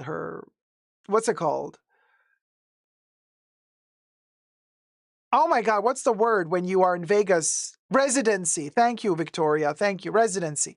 She did her residency in Vegas, opened up wearing Schiaparelli. Ariana Grande at the Oscars red carpet. What is she wearing? Some jellyfish concoction? Schiaparelli. Beyonce at the Grammys. What's she wearing? Schiaparelli. It's like, and Ariana Grande currently Wicked movie, which is like huge all over the world. So it's like so predictable and boring. It's like, okay, so now you are at the top of the world. All of the news are talking about you, the fashion magazines, the interviews, blah, blah, blah, blah. So you will be wearing Schiaparelli. How boring. Think about it, guys. It's so flat. It's like so unilateral, so uninspired, so boring. Really, really boring. And yeah, some of the content creators are keeping some of these brands semi-relevant. Yeah, plush. But at the same time, I'm like, who are these people? Like, are we even in the times where we care about what influencers are saying? Do we? Just for the record, I don't consider myself an influencer. You're not going to go to my Instagram and see me posting a photo a day of me in the mirror, selfieing around with some, I don't know what outfit, or trying to push on you some coupon code for yet another piece of trash jewelry nobody really wants. Like, that, if that's an influencer, I'm sorry, I don't want to be one. I don't want to be one. Like, I don't know. I have a little bit of morals left, I hope. And it's like, it makes no sense to me. It really makes no sense to me because, I mean, also, who falls for that? Who wants to watch that constantly? Who wants to, every precious moment that you have of your free time, why would you want to dedicate that little free time you have on switching on your phone and checking out what these Oompa Loompas are trying to sell to you today on your feed?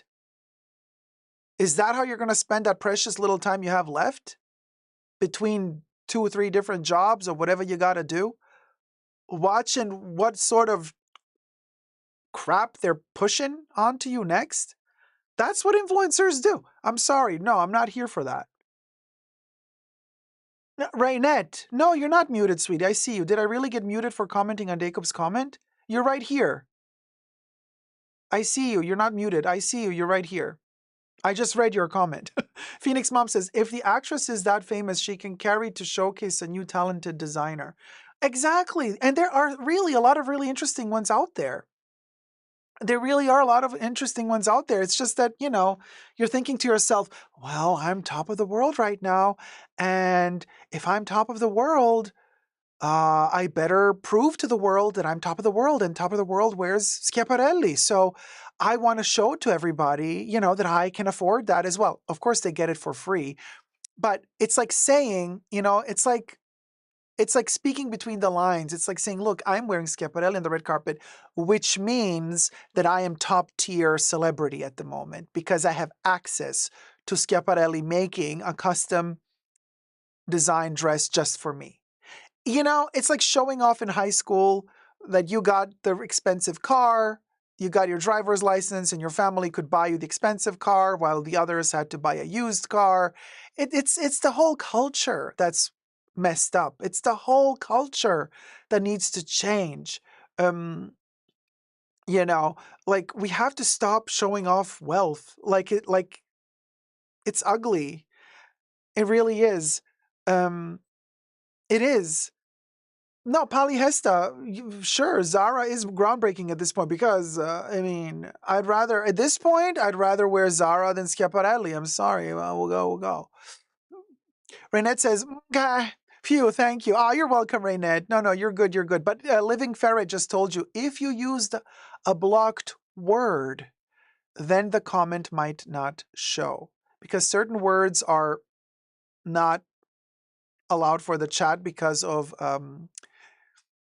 YouTube community guidelines. We have to keep it uh, correct for YouTube. So just letting you know, it's not you, it's the rules.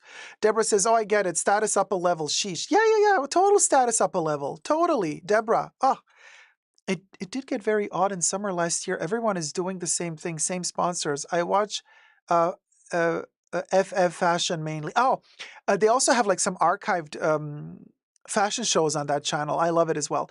Pali Hessa says, at this point, Zara's groundbreaking. Sorry, read that one already. Kaniza, it can get ugly, yeah. A degradé. Yeah, Gloria, very degradé. Adam Sandler wore hoodies and shorts. Yes, hint of cherry. He did, but that was also very much a gag. And that's also sad. Like, yeah, he wore hoodies and shorts because everybody always says, like, he's always the hoodie and shorts dad whenever he's photographed the paparazzi. And they made a little skit out of it. But that was for the sake of the skit. And because they thought it was funny. I'm like, no, it wasn't. But you know what I mean? Yeah, Zara reminds you of Forever 21. Akulu says, oh yeah, some words, yes, are blocked, yeah. I miss the fashion days of Fashion File with Tim Blank. I miss Fashion Police with Joan Rivers because she could read them to filth and get away with it. And she was funny at the same time. Oh, no, Raynette, you're all good. You didn't, if you said residency's fine. I don't know what happened. Sometimes the chat doesn't pop up. Sometimes it's also a glitch. Zara in Monaco is massive, Patricia. I've never been. Oh, $1 million side biz girl. I miss Joan Rivers for the Oscars. And that's another thing. So Joan Rivers, she was also in the movies. She didn't act in many movies, but she was in Hollywood productions. She wasn't just a television star. She wasn't just a comedian. She wasn't just a stand-up comedian in theaters. She was also in the movies. And for many, many years, she was reviewing the Oscars red carpets. And yet, when she passed away, that year, the Oscars did not homage her. They didn't do in memoriam to Joan Rivers. I thought that was very rude, very disrespectful of them, and very elitist. Also, I found it very, very rude that this year they didn't do an in memoriam tribute to Shannon Doherty. I'm sorry, but like, first of all, you know what I mean? The struggles she was going through in her life the past many years to survive, right? And then they did not mention her in the in memoriam this year. I'm just, speechless. Really? Because come on. To me, she's Hollywood royalty, okay? I mean, Beverly Hills 90210. Yes, it's a television show, but Brenda will always and forever be in my heart. If you know, you know. Shannon Doherty was a very, very special lady, and they should have they should have honored her. And she was also in Heathers, yeah, with Winona Ryder. So, so what are we doing here? Look, I respect the movie industry. I respect it very much. I'm a part of the movie industry. I respect it very, very much. But the way that I would organize it would be different. I respect the unions. I respect SAG-AFTRA tremendously. I think they are incredible. Um, and I respect all of the people within the community who also, decide, because they also get to vote on who wins the awards, like who they like the most. Are there politics involved? Yeah. Every time there's awards involved, you betcha. You betcha sure. You betcha sure. As um, Sophia Petrillo would say in one of the episodes of The Golden Girls, money is involved, connections are involved. It's like, I'll do you one if you do me one. There's a lot of everything involved, but whatever. But at the end of the day, the industry survives and lives, and people watch movies, and we love good entertainment. I love a good movie. I love a good TV show. I love a great live stream on YouTube where you also get to see some entertainment. And that's all good and fine. And it's also fine to have awards, But maybe let's tone it down a little, at least for now, because I don't think we've read the room. I don't think we've read the room correctly. I think if you actually stop for a second to read the room, like you're going to realize, hold on a minute, maybe this is not the time to wear $200,000 dresses on the red carpet and try to be idolized by the fans. Maybe now is the time to also show your fans that actually the true icon of today tones it down, because the true icon of today is not tone deaf to what is going on in our society. So I think we just got to dial it down a notch, slow down a little bit, and read the room. That's all I'm saying.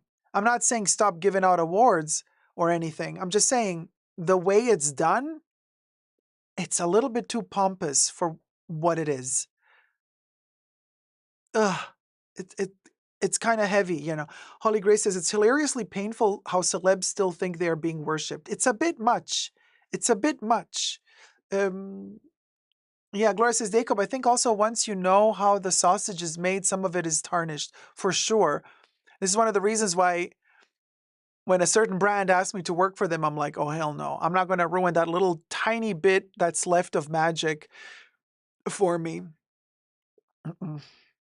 You know, it's gotten too disingenuous and out of touch. Yeah.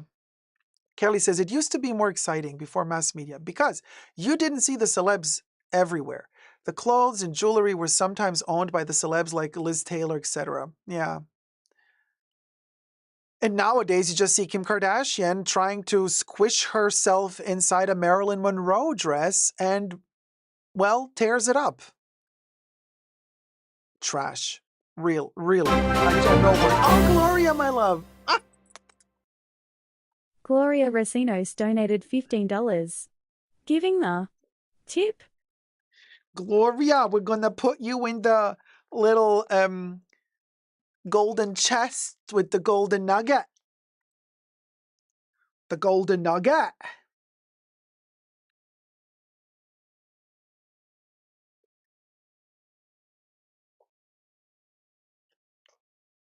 There you go.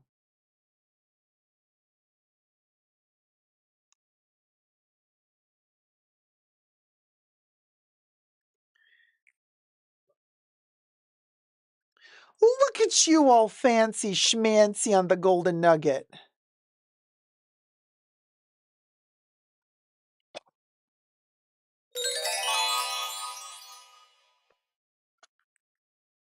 Ooh, we got a lot of nuggets. Oh, Bubbles, it was supposed to be the spicy tips, says Gloria. Midway says, please, for Super Dacob, thumb up. Thank you. Ah, thank you, Midway. Thumb up the live stream. Yeah, Min Wade. I'm also oversaturated with celeb news these days. I agree. Bob Mackie, he did her costumes and she always looked hilarious and fantastic. Bob Mackie, he also just designed like a new Barbie a couple of months ago for the holiday season. So he's still working, you know. Quick question. What perfume do you like to wear at home? Oh my God, a lot of them. It depends on my mood. It depends on my mood. Today I am wearing Après l'onde, which means after the shower or after a rainstorm by Guerlain. That is the one I'm wearing today because it kind of relaxes me and grounds me a little bit more, calms me down. Um, but I go through a lot of different ones depending on the mood I'm in, you know. Oh, there's a new Bob Mackie documentary coming out. Fabulous. 151 likes. Let's get to 200 likes. Okay, so 152 likes. Let me touch up my makeup because Aho is getting oily. And then I want to review a fashion show with y'all.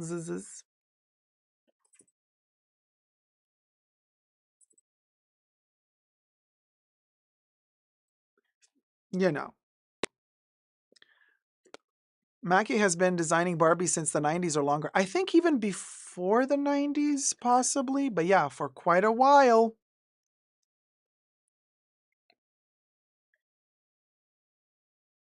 Deborah Cher still has a fabulous body. And she still wears Bob Mackie. Mm. David Marr. Oscar dressing used to be far more entertaining before stylists and stars had to dress themselves, occasionally resulting in real car crashes. That was fun. That was fun. Fun, fun, fun. Ah, what a scent is that? That is one of my really, really beloved Guerlain fragrances that I discovered just 2 years ago.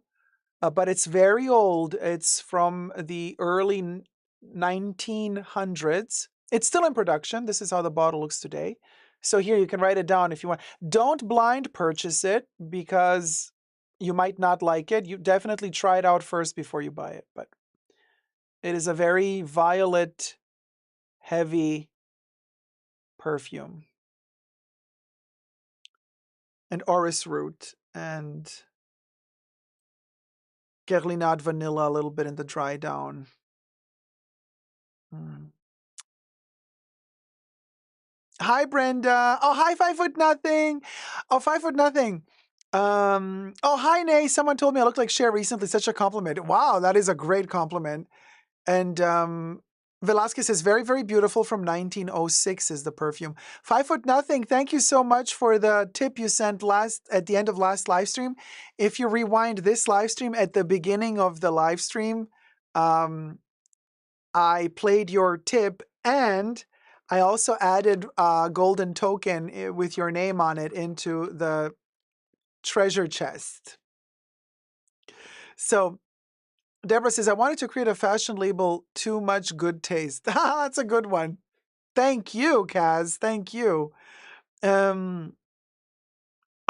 so you guys, let's go to good old gay Paris.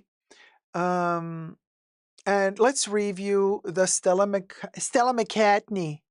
The Stella McCartney Fall Winter 2025 collection. Oh, Poppy, there is a Guerlain shop in Disneyland. Wait. Do they sell like special Disney type of perfumes or just the classics?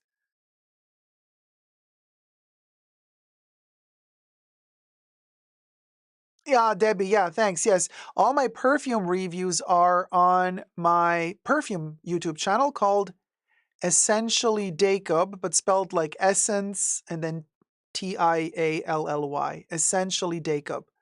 Just the classics. But still, that's kind of cute, Poppy. But do they do like special like packaging or something for the Disney version of the shop?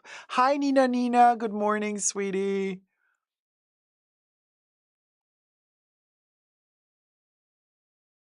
We don't know. But wouldn't it be fab to have a mini Guerlain? Oh my gosh. Well, no, but they do have mini Guerlain bottles. Like miniatures, you mean? Or, oh, Minnie Mouse. Oh, like Minnie Mouse Guerlain? Oh, yes. Would love it. Would be amazing, yeah. Bye, Cecilia Brown. Off to work. We'll watch later on. Have a great day at work, sweetie. All right. Is she still designing? Well, bless her. Yes, Polly Hesta. Stella McCartney, our lovely vegan designer lady, did it again. She showcased in gay old Paris or in England, somewhere. Anyway, we're going to review the show. Let's see what our vegan fashion designer has blessed us with for fall winter 2025. The video that we're going to review is taken from the Stella McCartney YouTube channel, and it falls under fair use because we will be reviewing it. However, the music has been changed. I had to add a different music in order for it to be copyright free. Let's see if you managed to see everything in that show. I'm just going to leave it at that. Let's watch the show together, and then we'll talk more after the show.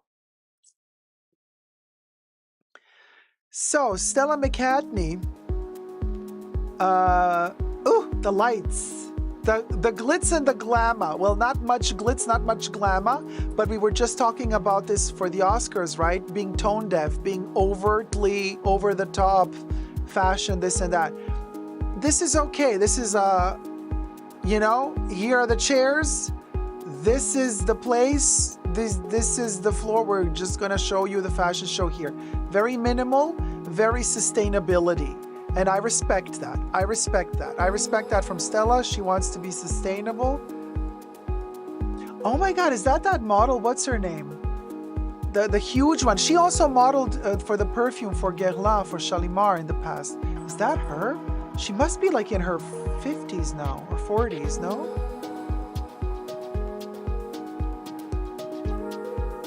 So, all of the clothes are, vegan, so there's no leathers. Stella doesn't do leather. She also doesn't do animal-derived glue. She started working with mycelial, kind of like mushrooms for textiles, but she uses a lot of synthetics, which I don't know if the plastics that she uses are really good either, but there you go. So this is a nice little suit, but Stella McCartney, she also has a collection with Emotion Engine says, giving very much back to the office. Yes, very much so. I love how bored that chick is down in the corner. Oh, this is a nice piece. This is very Stella, very, very UK vibes. Oh, look at that 80s powerhouse. I love this tailleur with the really long cuffs, which I also personally love to wear. That's not that bad, you guys. Very 80s, isn't it? Back to the 80s. And I love how simple this floor is. Midway says 9 to 5 p.m. 80s look office. Yeah. Very, very 9 to 5. I kind of like this combination. Of course, you're not going to wear these thigh-high plastic non-breathable boots to go to the office. Could you imagine? That is her, that model. That is her. So this is the fake ostrich. What's her name of that model? The Russian model. Yeah, Natalia Vodyanova. That's her, right? She has like 2 or 3 kids by now. She's so beautiful still after working in the fashion industry for 40 years? Yeah, faux ostrich, baby. And faux snake. I love these oversized Miami Vice jackets with the oversized collared shirts. Oh, the little munchkin bag. Cute. Although I gotta say, I do prefer those bags in the big size. The shoes are interesting. This little jacket.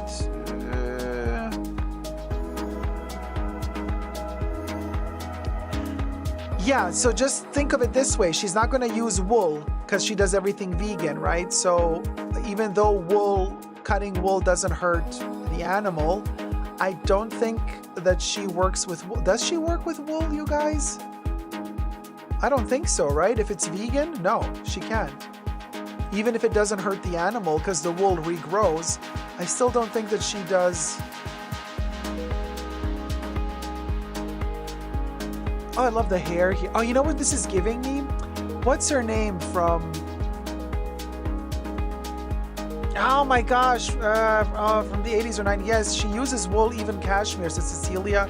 Yes, she does work with wool. Okay, so she works with wool because wool doesn't harm the animal, but then it's not vegan though. Wait a minute, you guys. Is wool, can we consider wool vegan if it doesn't hurt the animal? Huh. I don't know, I'm thinking. I guess you can't claim, no, right, Akolu? You can't claim it's vegan if it's real wool, right?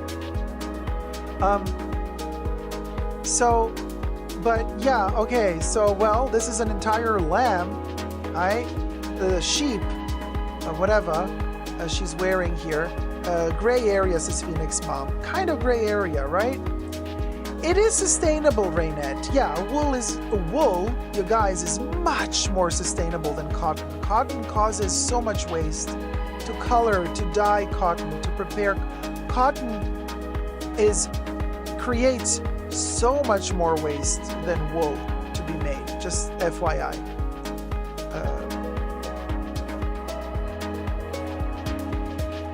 What's her name? The actress. She was in Kill Bill, and I'm not talking about the main actress. I'm talking about the anaconda. Not the anaconda, the one that had a patch on her eye. Oh, man. What's her name? And that other model was giving me her in the 80s vibes with the curly blonde hair. Daryl Hannah. Thank you, Emotion Engine. Daryl Hannah in Mermaid. You remember Mermaid? She was a mermaid in that movie. That's the vibe. Was it called Siren? Mermaid? Can't remember. Splash! Yes, Shani! That's the one, Shani. Splash. Thank you. She was giving me Daryl Hannah in Splash. Yes. The model from earlier on with the curly blonde hair when I couldn't... That was the vibe. I'm not a big fan of this weird pixelated snake print. And you know, but that's the thing I have with prints in general. Prints can very quickly be dated and they feel heavy to me. Oh, this is giving me, you know, a little Gestapo hookah. Oh wow, look at that. Yeah, red carpet. I mean, Kate Blanchett or somebody's gonna wear this on the red carpet. You know they are. Or whoever her friends are. I mean, this 80s vibe, look, I'm all fine with the tailoring. I love an oversized shoulder. But like, is it wearable though? The hoodie's kind of cute. Oh, this is nice. Yeah, this is the classic Stella McCartney bag, which was the predecessor to the Chanel 22 bag. IYKYK.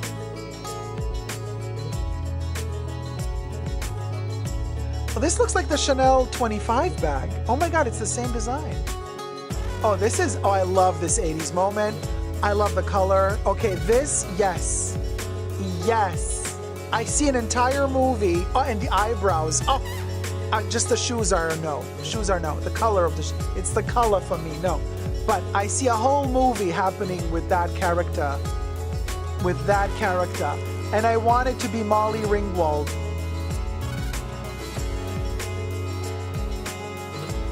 Oh, this is a beautiful color combo. I love that red with this aquamarine. Beautiful. Oh, this is a nice red, you guys. That's a beautiful red. It's a warm red. It's a red that has a smidge of orange in it, which is the type of red I like a lot. You know, then there's that other red that has more blue in it. And that's a cooler tone of red, which some people prefer.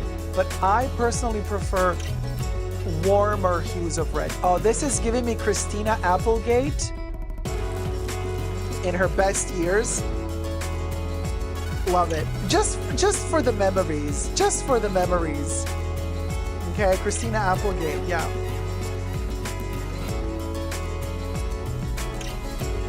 The bag looked better with texture on it than like this flat faux leather, you know.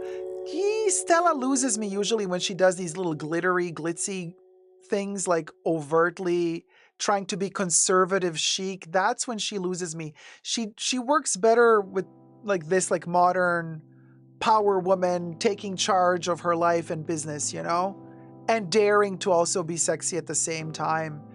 That's when Stella shines, in my opinion. She kind of loses me when she tries to do like preppy conservative. Interesting architecture for the dress, yeah? Quite interesting. Very conceptual, I gotta say. Look, I'm a sucker for the 80s. I always will be. Again, I love that combination of the gray with the red, the gray and the red shoes. Lovely. Do I like the crystal tassels? Yeah, no, it doesn't have to come with the crystal tassels, but cute for a special occasion. Oh, this is lovely. I like the tailoring of this one. So she doesn't work with silk though, because I know she doesn't like to pop the little cocoons of the silk of the animal. So this is some synthetic, something that's not made out of silk. I don't know what it could be though. Maybe some rayon. Exactly, Deborah. The obligatory yellow, eggshell yellow dress for this year's color. So she also works with Adidas, which I think is where she got the sneakers from. She also makes a Stella McCartney line for Adidas. Does she still do? I think she does. Okay, so this is a little editorial moment, you guys. Obviously, she's not expecting everybody to buy this and go swim in it. This is an editorial moment. This one as well. You're going to probably see this in Vogue or Marie Claire or Vanity Fair. You know, this is just a little showstopper moment. It doesn't have to be wearable. She's doing that strategically. The draping is nice here, and I love how she embraces the curves of the hips, embracing the femininity. Okay, girl, what? He just like stood up and he's like, I'll look at her. My God, is she beautiful. He's like, child, let me like jump on the pole, girl. Like, let me bulge a little. And she's like, yeah, me too, girl. Oh, it's hot up in here. So Stella is like, I got the stripper, I got the hook, I got everything, y'all. You just zip it and zoo it, you know. It's like, yes, queens.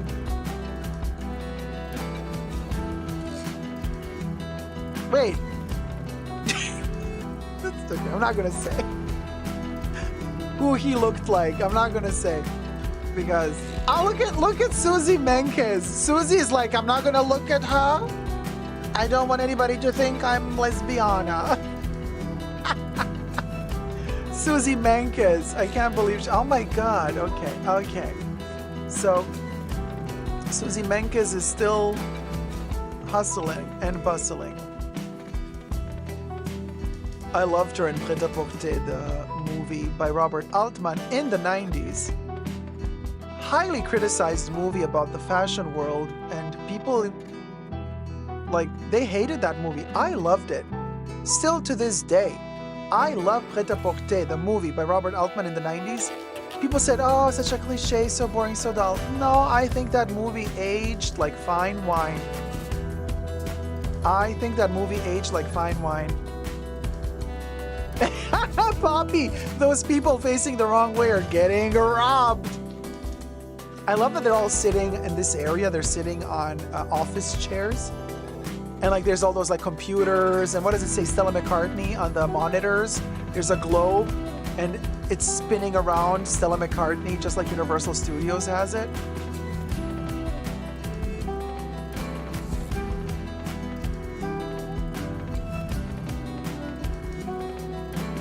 It's giving me the austerity of a Pierre Cardin setting, because Pierre Cardin fashion shows are always like stripped to the minimum with just like carpet and some warehouse. But then like he comes out with space age stuff. This is not space age, but it is futuristic with a nod to the 80s. So it's kind of looking back into time, but also giving us a future. It's also a little bit dystopian, dare I say. There's a smidge of we are all corporate animals or cannibals. You know the Grace Jones song from the last record that she made many years, which is Hurricane. I adore that album, by the way. I bought it the second it came out. It came out like what, in 2008, 2009? Hurricane by Grace Jones. And Corporate Cannibal is the song. Hi, Stella McCartney. Hi, McCartney. How's it going, sweetie? Yeah, you got those shoulderlets. You got little shoulder padlets. She's like, okay, bye, guys. Gots to go. Gots to go. She ran off. She had diarrhea, maybe. And she gots to go. Gorgeous. We love you, Stellar. God, is she beautiful. She's like in her 50s now, you guys. Can you believe? Oh, did she came back? Did Stella came back? No. She didn't. Stella. Stellar. Stellar McCartney. Where did you get from? Stellar. Stellar. Oh. Meet Stella on the loo. Vegan Stella, baby. That's what you do. Oh, hi, Audrey Jane. Good morning. Yeah, slightly lackluster. Natalia Vodyanova, baby. That's where it's at. Weird ending, says Holy Grace. Well, they were waiting for Stella to come back, but she had to flush. Akulu says, I love them walking in an empty sunlit room with big windows and light color flooring. That was nice. I like that too. You see, no need for too much pizzazz and flashiness and stuff. Just keep it simple. People are craving authenticity these days. You know, Emotion Engine says, Stellar went to fetch Queen Camilla. Speaking of Queen Camilla, let's taste Chally.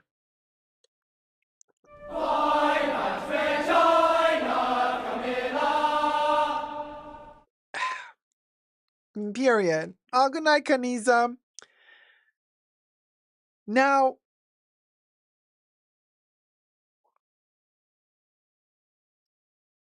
did we notice something during the Stella McCartney show? I told you before the show began, keep an eye out. I said, you guys, be careful. Spot something during the show. Did anybody spot something during the show?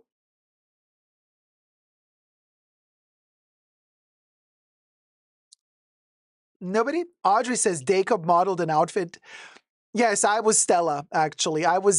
And me with my IBS, I was the one who got diarrhea. Dacob modeled an outfit. Leanne said no. Bien says, Holy Grace says the half-naked man? Yes. Holy Grace, you and your obsession with the bulge. I can't with you anymore. Emotion Engine, Susie's lesbian gaze? Plush says, I got distracted. No, she was there, says Leanne.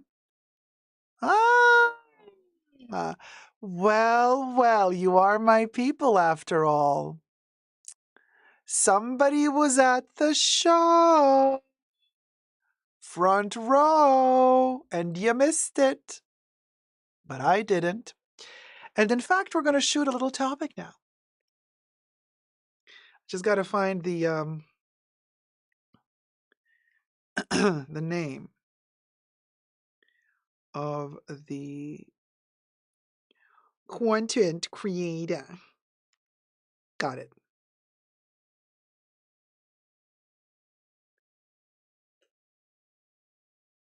Okay. Patrick was there, says Audrey Jane. Yes, Patrick was the model. Well, well, well. Virginie Viard disappeared from the scenes and apparently from planet Earth on the 5th of June, 2024, as she stormed out of the Chanel headquarters in gay old Paris. Now, everything I say in this video is for entertainment purposes only, not rooted in truths or facts. Everything's alleged and just my opinion. So she left on the 5th of June. Some say she was let go, while others say she had had enough of the upper management and CEOs at Chanel and decided to go. After the 5th of June, not a peep from little Bo Peep of the fashion industry, Virginie Viard, was heard. We speculated. Her son is in California, they said, studying, so she just flew over to California to spend some time with him and didn't want to be in the media frenzy surrounding her exit from Chanel. Other people said she's one of the 7 people who inherited the fortunes of Karl Lagerfeld and inherited millions, so she didn't even need to work anymore, really. She just kept working for Chanel because she wanted to, not because she needed to. And people were saying the second she was not happy with how management and the new CEOs that were hired from Unilever, none the more, she was not having it. Said, you know what? Girl, bye. A lot of rumors, and yet not a single photo to be seen of Virginie Viard.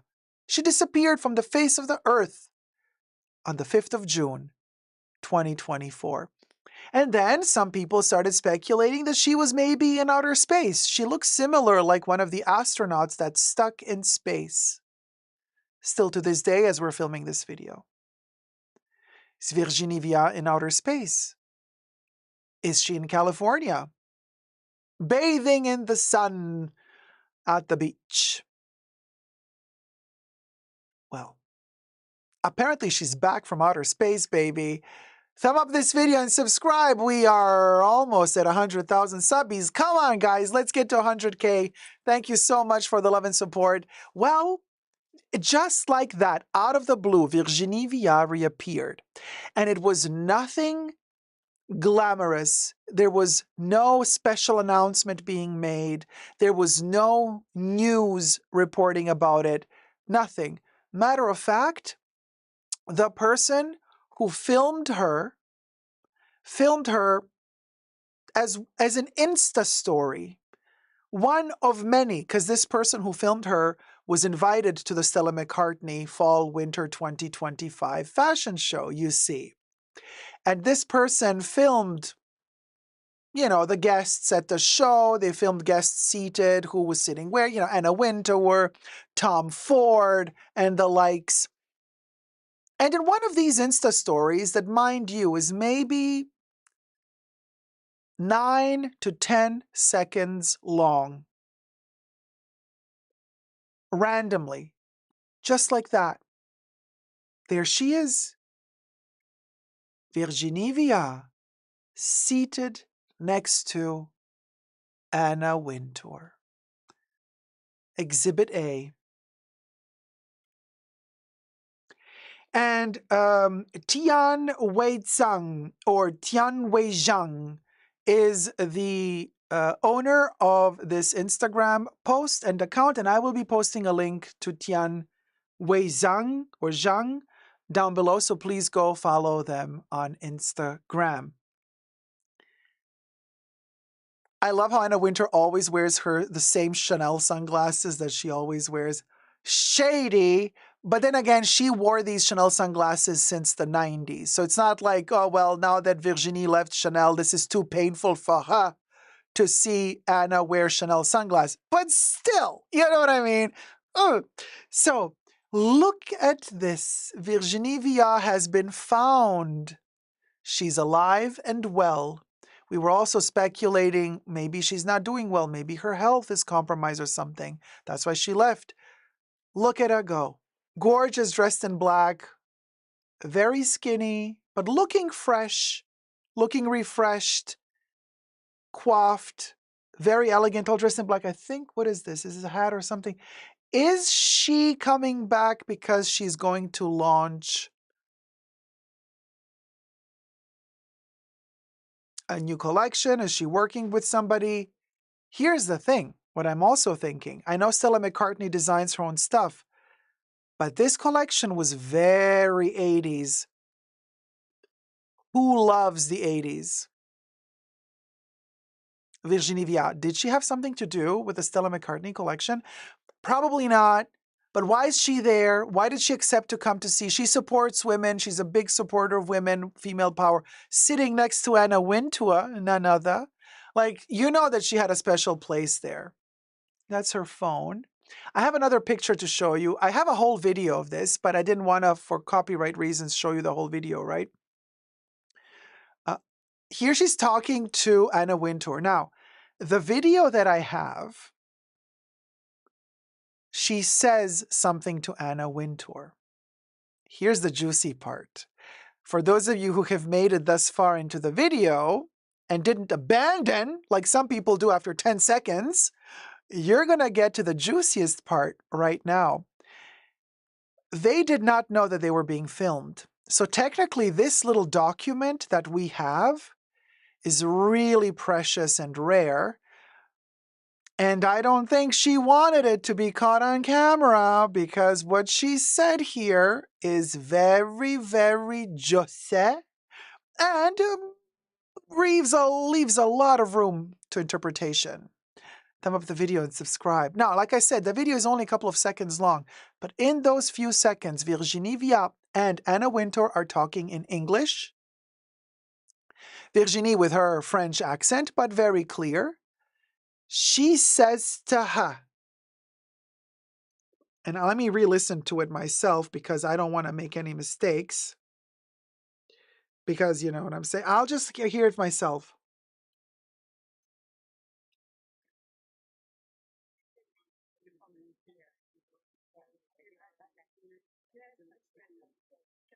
Okay.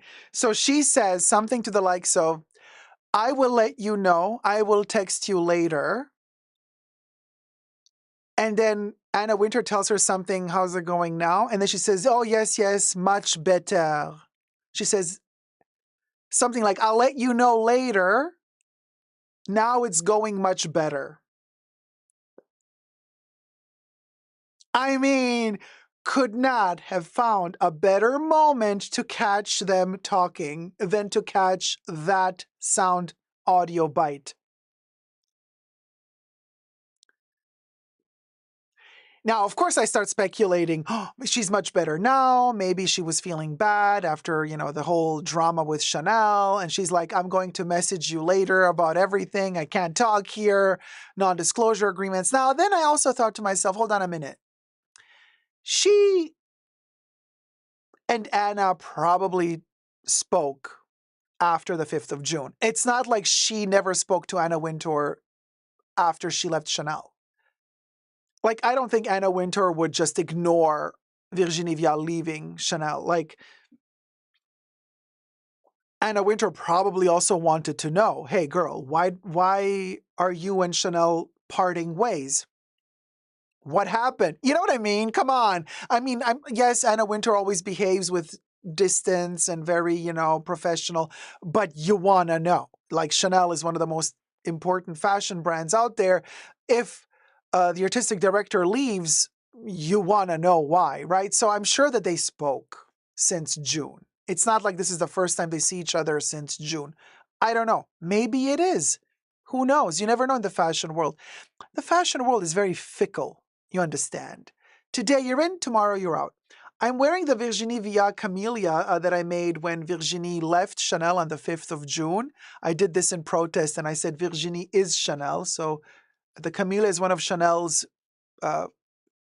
paper camellias that they stick to a shopping bag after you buy something at Chanel, but I turned it into a brooch and I drew this out of protest. So I'm wearing it today again for the second time. I wore it for the first time in June, and this is the second time I'm wearing it ever because it's a momentous occasion. Virginie is back. Now, here's the thing. Do we think that she's back because she's going to start her own brand, her own label? Or Is she back because she's maybe gonna do like a collaboration with another brand? Is she hired by another brand to do something special in particular? Is she going to announce that she's going to be an artistic director of another brand? Also, the question I have, if she was truly done with the fashion industry when she left Chanel back in June 2024, would she have shown up to this show? To the Stella McCartney Fall Winter 2025 runway show? Would she have shown up? I have another picture to show you. Oh no, we only have two. Well, I actually sent three, but okay. So, would she have shown up if she were really done with the fashion world? Sylvia says maybe she's just bored and wanted to like show up for her homie, Stella McCartney. Possibility. It's a possibility. Oh, Brenda says she's going to Dior, cha. Could you imagine if LVMH snatched her after Chanel parted ways with her? Raynette says she's going to replace Anna. No, I don't see Virginie Viard becoming an editor-in-chief of a fashion magazine. I don't think so.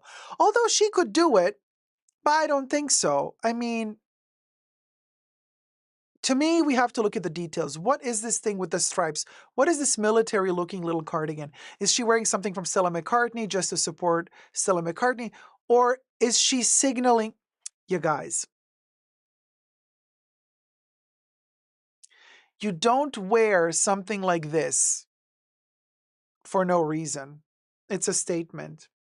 She would always wear something from Chanel when she was working for Chanel. But for her to wear no brand, to be completely dressed in black, it's a statement. It's a statement. In my humble opinion, like, it's two statements. One, it's signaling I have no brand attached to me, I'm free. Or it can also mean I'm ready to start my new job somewhere else. But most certainly, what I believe this means is if she's wearing black like this, she's signaling I'm an artistic director. You know what I mean? Like I'm above all of this. Because a lot of people that are artistic directors, when they step out at the end of a show, they wear very minimal stuff, just like jeans and a white t-shirt, or just like all in black. Like you try to be detached from the clothes from the runway. And she is like she's giving me very much like, she's in her 60s, you guys. Look how gorgeous she looks. Look how gorgeous she looks. She's not retiring. This is not the look nor the energy of a person who wants to retire. I don't think so. She looks fabulous. Fabulous. And I'm not going to lie, you guys, I would love for Virginie to design clothes also for men. I want to buy her clothes. I really do. I really do. And as for whatever she has on her lap here, I'm trying to look, I'm zooming into the picture. I can't make out if this is a little logo. So it's two stripes, it's something golden, but yeah, I don't know what it is. But she looks like she's in control. It looks like a naval blazer somehow, but Brenda says maybe Anna found her a job already as creative director of a brand. Possibly. Anna has been known, when she likes you, she will support you. She will rehabilitate you. She will find you a new position by hook or by crook. So we don't know. So what we don't know is if Virginie is going to start a new job somewhere else, if she's going to start her own label, if Anna helped out or not. Maybe Virginie just wants to enjoy her inheritance from Carl and whatever money she got from Chanel in all these years. I mean, it's not like she needs to work. She doesn't. She has enough money to live a very comfortable life.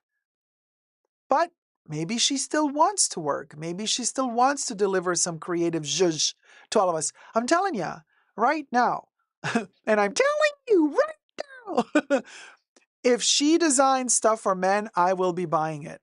I will. Now, she's probably only going to design for women.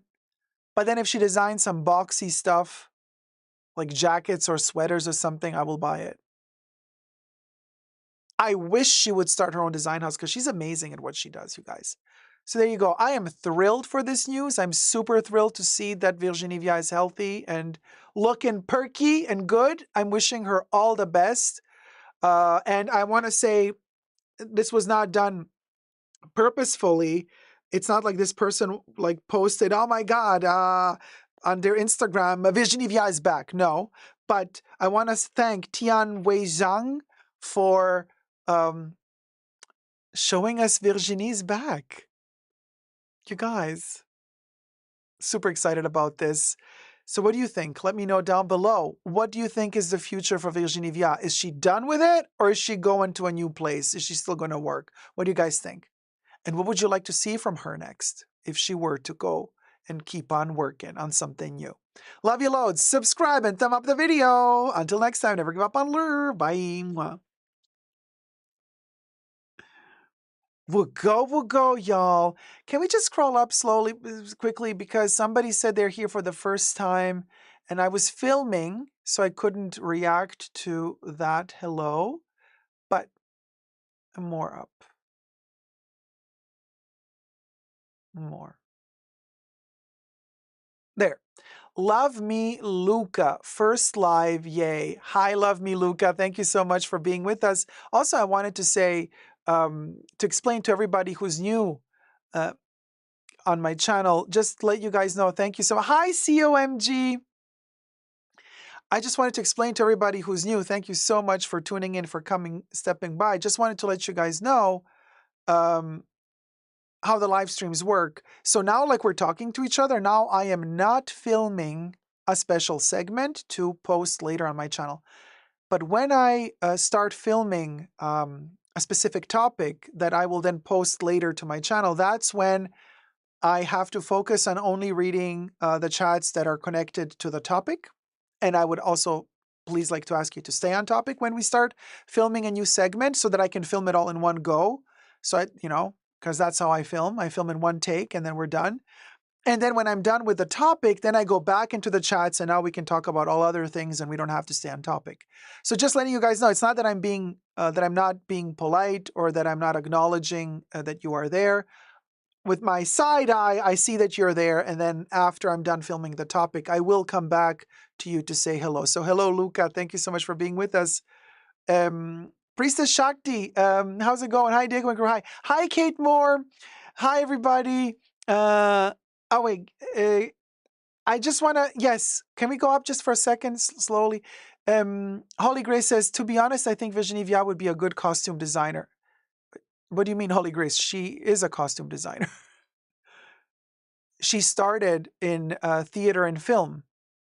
That's her profession. She is a movie costume designer. Kate Moore says, hope she's not done and gonna show to all those baboons what fashion really is, period. Kate Moore, I just want to say thank you so much for doing the chapters for us every single live stream. So I have a special golden token for you, Kate. And Brenda too. Wait, hold on. Let me do Kate first.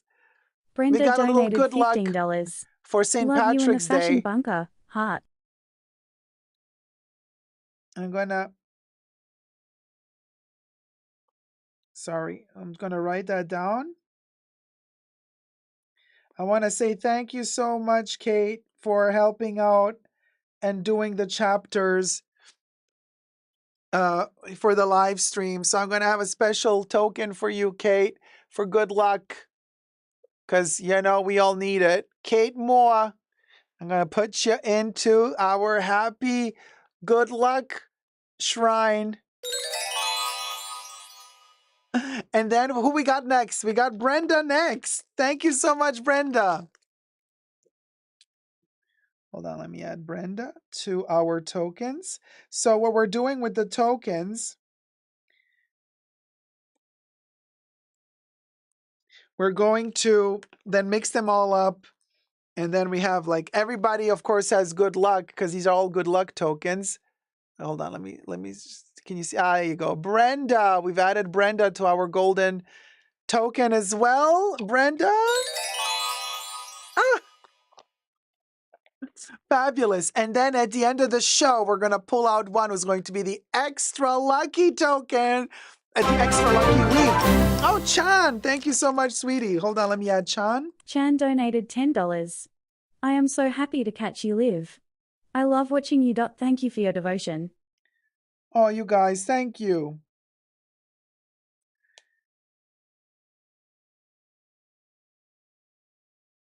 Thank you, so kind. Thank you so much. Chan, there you go. Wait, hold on, let me see. Ah, there you are. And yes, let me touch up the makeup. Thank you guys so much for your help and supporting the bunker. Because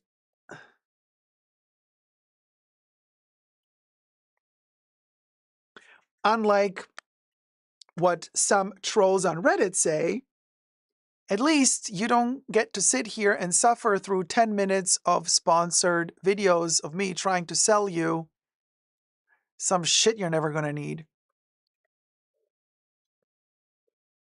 And that's why your tips really help. You are the sponsors of the channel. So thank you guys so much. This time is so convenient for me today, says Nina. I'm glad I could tune in. Thank you, Dacob. You work really hard. Thank you, guys. Thank you so much. I'm glad you're enjoying it today and having fun. This was a lot of fun, this topic, and I'm so glad to see that Virginie Viard is back, baby.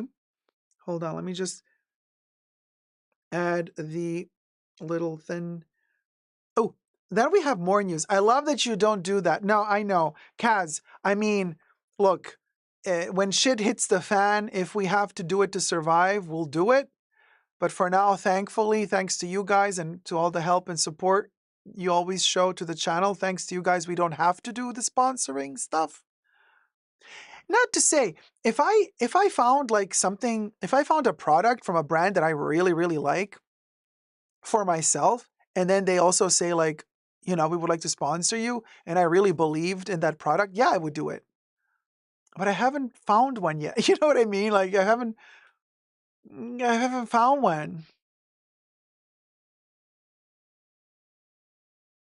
But we're gonna film it. What is it? Hold on.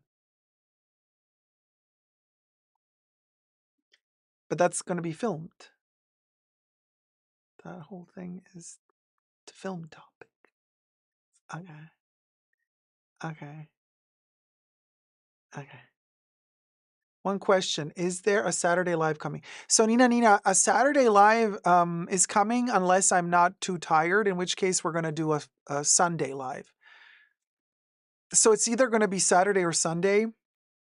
You know how I fluctuate. Sometimes I get a migraine or something happens, and then yeah. So like I was supposed to stream yesterday, but we're streaming today instead of yesterday. So yeah. I love cosmetic surgery that makes people look like themselves. Miss Taffy Pulse, how's it going, sweetie? Who's had plastic surgery? Kate Moore says it was exciting to see her back. It was very exciting to see her back. I completely agree with you. Polly Hesta, member for 51 months, tier 1 says, "Ha, girl, I don't know what to write." Yay, 51. Polly Hesta, thank you so much for being a tier 1 member for 51 months. Cha. Evan Ballet Channel. Oh my God, wait, sorry, I just joined. She is back to Chanel now? Oh my God. No. She's not back to Chanel, but she's alive. And we've seen her at a fashion show. She was a guest at the Stella McCartney runway. And that's huge news. She's coming back into the spotlight, which in my opinion means she might announce something. Miss Taffy's Bibs. She doesn't have a single wrinkle. She looks fabulous. And she's like 63. What is she? 60 something. Akolu says, I heard some critics say she wasn't doing good work at Chanel. You like her designs, Dacob? I do like her designs. No, she was doing good at Chanel. Chanel finally started selling clothes when she was working for Chanel.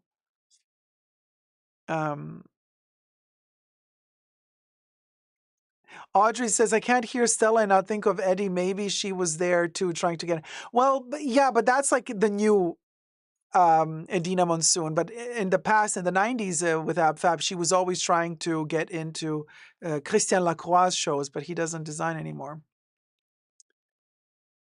No, Akulu, the theory that I have is they did not get rid of her. You should go watch my old videos from June. My theory is that she walked. She left because she was allegedly, this is just my theory, because she was done with them. Phoenix Mom says, Virginie looks like she dusted off that episode off her shoulder like it was nothing. Queen. Right, Phoenix Mom? I also felt like she was like, girl, bah. I loved it. Hi, Emanuela. Hi, Dacob. I'm so glad to make it to the live. Ciao, Emanuela. How are you doing, sweetie? Also, hi to Francesca. I saw you earlier as well in the chats. Karina says, I've been working nonstop for the past 2 weeks and finally had a day off today. It's so nice to join a live. Oh, man, I'm so glad you could get a little breather. And yeah, Miss Taffy says she does look fabulous. Really like her and like her designs. Love the 60s British show so much. Yeah, the Manchester show was good. I have this gorgeous catalog that I got from the Chanel fashion boutique, which was dedicated to that show. Very, very beautiful. Beautiful photos, beautiful artwork. They really put a lot of thought into it. They also wrote articles about it, about the music scene in Manchester from the 60s and 70s, about the punk movement. Emanuela, buongiorno, Dacob. So Virginie's back. Sì, è tornata, ma non da Chanel, però è tornata a guardare altre sfilate. È stata a visitare la sfilata di Stella McCartney. So, quindi è andata a Londra, credo, o a Parigi. Where was the fashion show actually? In London or in Paris? I don't know. The Stella McCartney. Probably London, maybe Paris. No, probably Paris. Probably Paris. You never know. But, so there you go.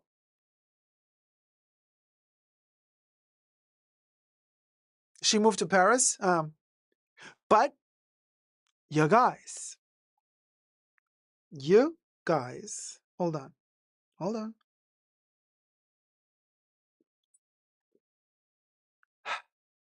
Yep. Do we have to take the tip off first? You guys, breaking news.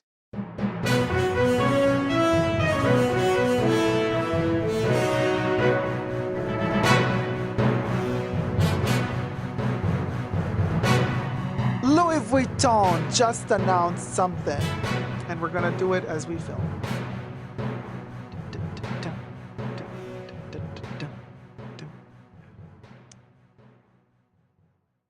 Louis Vuitton just announces their official arrival of their makeup range.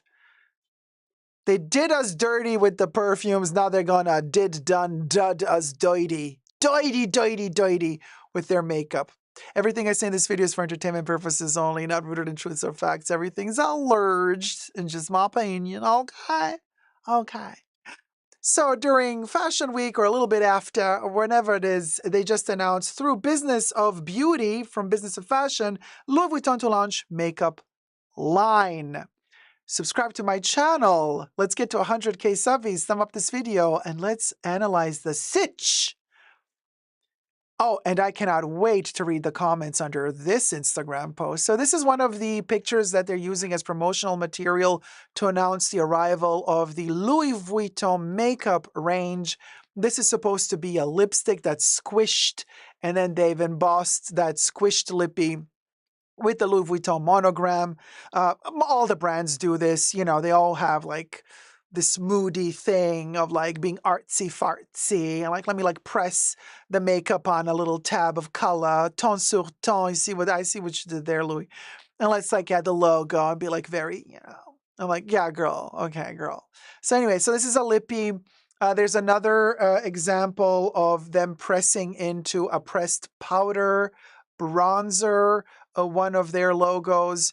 And so this is all the images we have so far. It's not like they've already photographed and showcased an entire collection of lipsticks, mascaras, blushes, foundations, but you can imagine what it's going to be. Now, in 2016, Louis Vuitton released a collection of fragrances. They had some fragrances in the 80s and prior to that, but it was a very short-lived thing, and they were gone. Nobody even remembered them really. So back in 2016, when all of the other famous luxury houses were doing quite well with their niche, back then called exclusive ranges, like Chanel has their Les Exclusives collection. We have an example here of Comet, almost empty, because I love it so much. Dior has their Collection Privée, which they renamed Maison Dior, and then they named it back to Collection Privée. Fragrance collection, Dior owned by LVMH, just like Louis Vuitton is owned by LVMH, coincidentally. Another reason after Dior did their Collection Privée, for Louis to also do their perfume range. Hermès has their Hermessence boutique exclusive collection range, or limited to their standalone counters. So all of these brands have their extra level tier fragrances. So Louis did the same in 2016 when they released their Eau de Parfum fragrances designed by Jacques Cavalier. He's the artistic director of the Louis Vuitton fragrances. If you don't know who Jacques Cavalier is, but know a little bit about perfumes, maybe you've sniffed once in your lives the wonderful Jean-Paul Gaultier fragrance called Classique, released in the early 90s. That was Jean-Paul Gaultier's first perfume, originally just called Jean-Paul Gaultier, but later on renamed Classique. That is Jacques Cavalier's signature. That rose, gingery, powdery, vanilla vibe. He concocted a specific type of filtration of rose, which is signature of his. He does it for every single Louis Vuitton fragrance as well. It's his own signature. So that went relatively well. I mean, they discontinued a few of their perfumes, but they are still selling others, and they keep adding new ones to the range and to the roster. But now, here's the thing. Why did Louis Vuitton wait so much to release a makeup range? Now, mind you, in this article, they state that Louis Vuitton, for a short period of time, back in the 1920s, I believe, they said the line, which will be called La Beauté Louis Vuitton. Wow, how original. It's like Miranda in The Devil Wears Prada, florals for spring. Groundbreaking. So Miranda, I would see Miranda saying, the Louis Vuitton Beauty is the name of your collection. For beauty. Wow. Groundbreaking. Is the fashion house's first foray into cosmetics since the 1920s, when it offered a range of powder compacts, brushes, and mirrors. So, and I do believe that they were offering these things back in the 20s for travel purposes, like luxury items for makeup for travel purposes, because Louis Vuitton is a luxury travel company, first and foremost. They never really did fashion until Marc Jacobs came to the scene and started creating a fashion range for Louis Vuitton. Now they're expanding more and more and more. But why have they waited until 2025 to start releasing and launching their beauty range? By the way, I don't know if they're going to release the products in 2026 or already in 2025. I do believe if they announced it now, then they will also be releasing it in 2025. But I believe, personally, thumb up the video while you're at it, and subscribe. Thank you so much. Let's get to 100K. I believe that they're trying to make some money. That's all there is.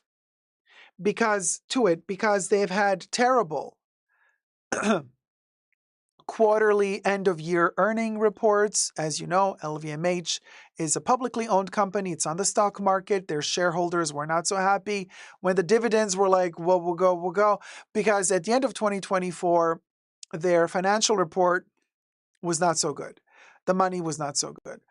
So and also they have been upping their prices exponentially during the lockdown period of COVID back in 2020, 2021, 2022, even 2023.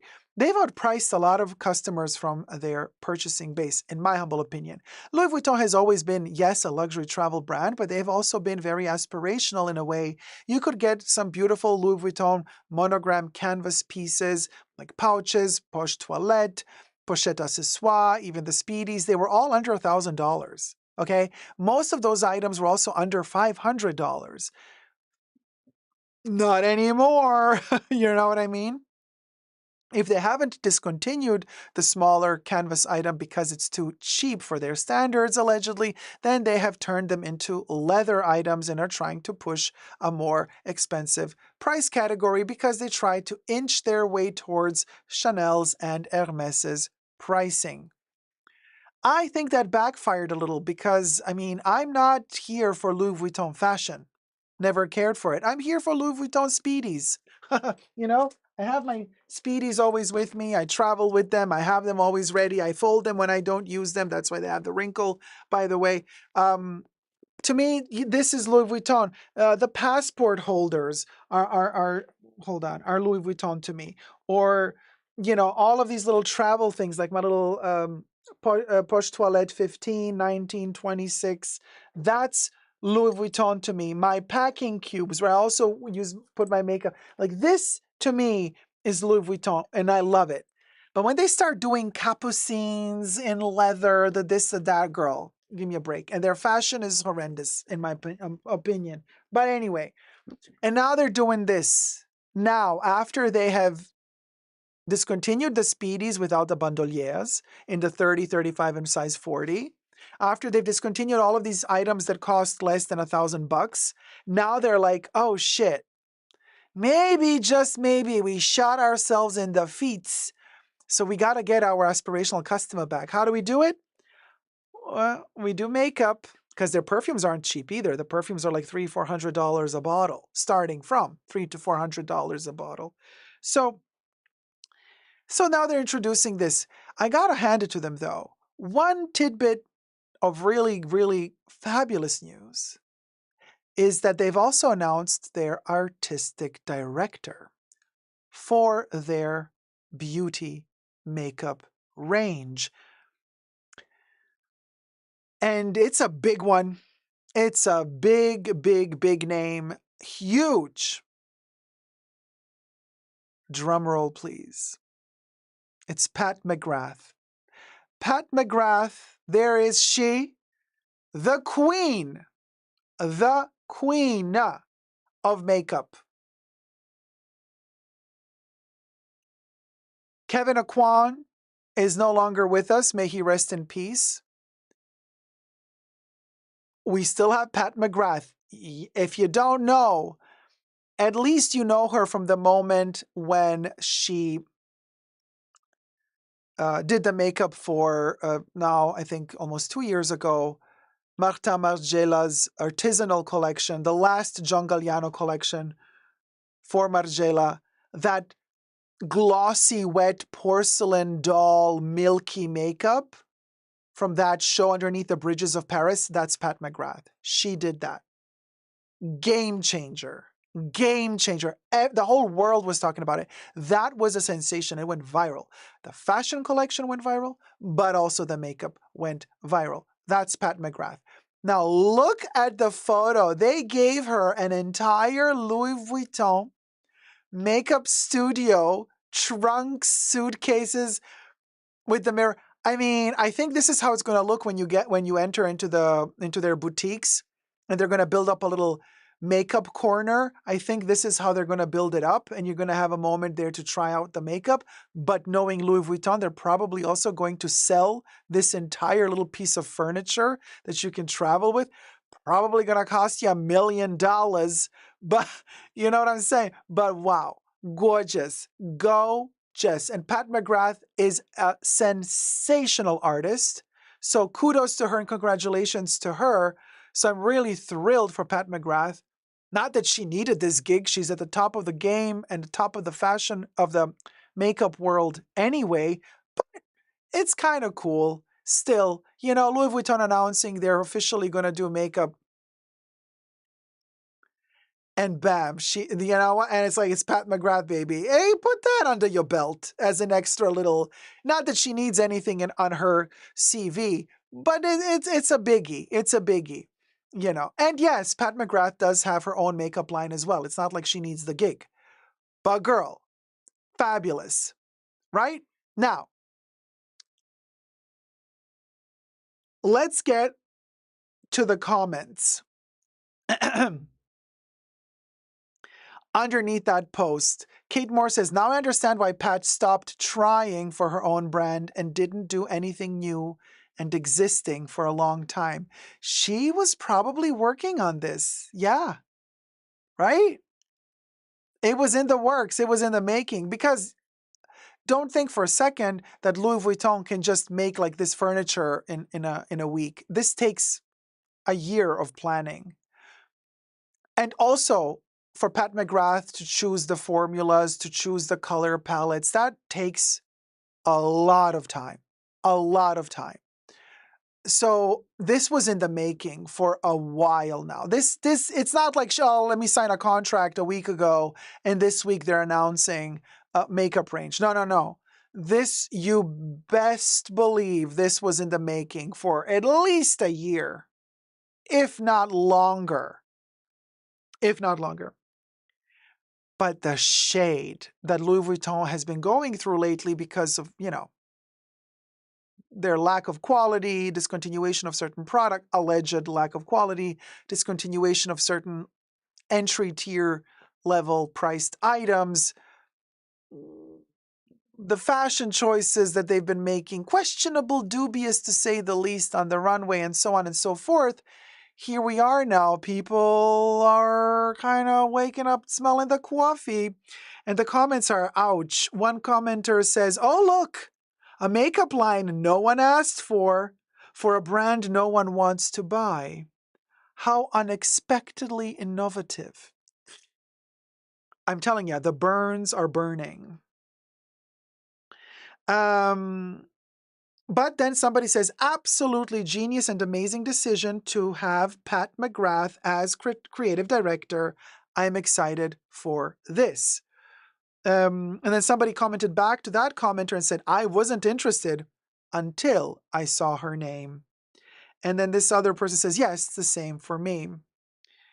And then somebody read them to filth by saying, need those entry point customers. You see, people are waking up, consumers are waking up, and this is really, really good for me to read and to see that people are not buying this just for what it is, like, no, actually they're buying it for what it is. They're like, oh, okay, you need the money, Louis.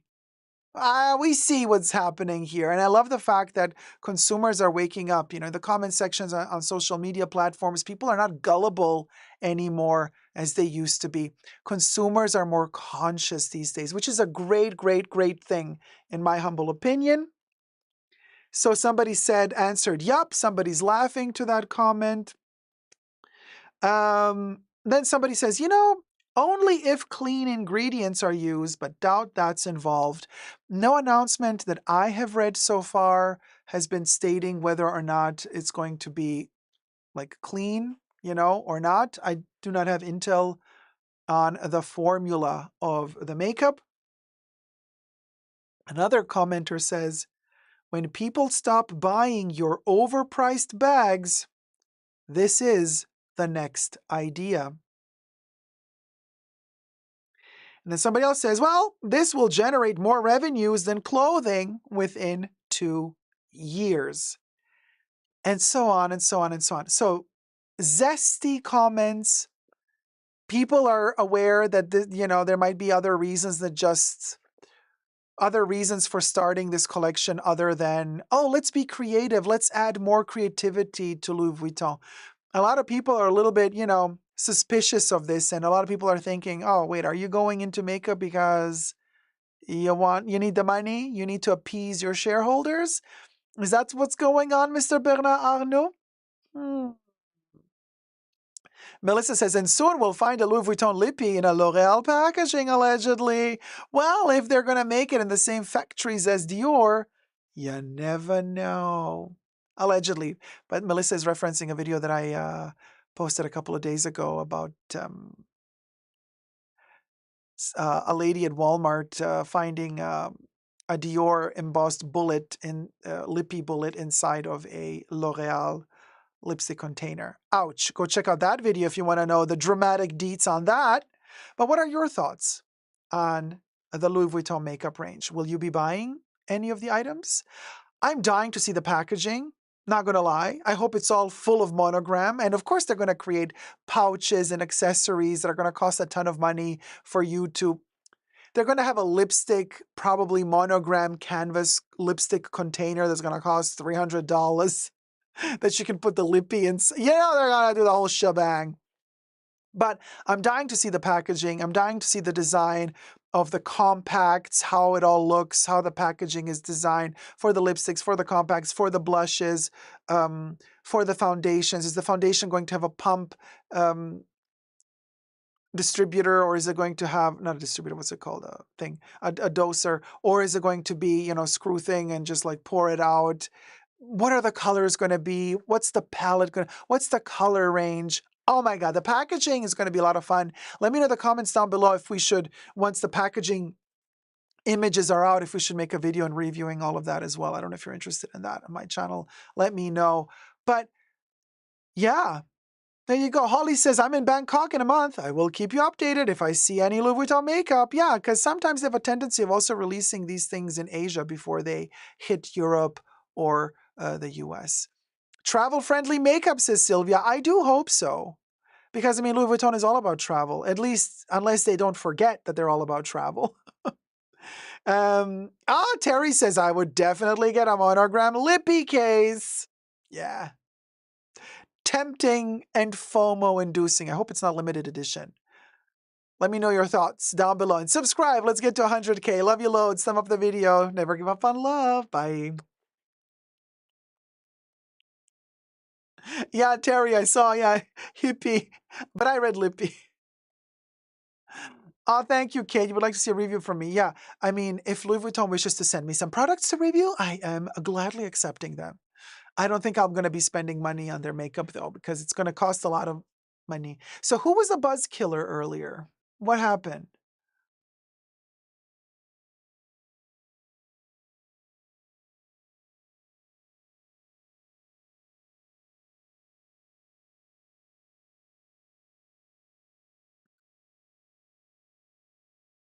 Please let's stay on topic while he films the segment. He will answer later. Be patient, please. What happened? No. That's not the thing. Plush Thumper said you're a buzzkill to somebody. How does Livestream decide to make comments to subscribers, Dacob? Nana, you should be lucky for all the comments to Dacob. Chill. What happened here? No, there's a name. Can we scroll up? Plush Thumpers commented, said something. More up. I think you Tim Disney.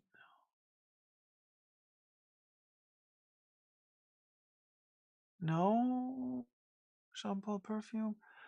Wait, because Plush Thumpers, you said something to somebody. No, wait, more up, I think. No. Where was it? Someone said that people needed to tip for you to read their comments. What nonsense. Oh, who said that?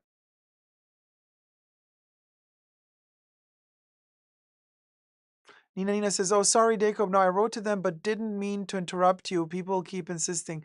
Oh, Nina, wait, what happened?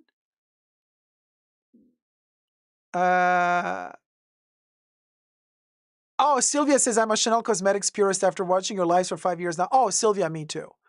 The big money I'll spend on Chanel makeup. I'm wearing Chanel makeup today as well, period. Although, during the live streams, my base is Estee Lauder. Love it to bits. But when I go out, but it's heavy foundation for camera. But when I go out and about, I use Chanel Healthy Glow foundation from Chanel. When I go out and about, or the CC cream. Um, okay, so somebody kept asking about bubbles during the video, and Nina said stop, and then they said chill. That's rude of them. Who was that?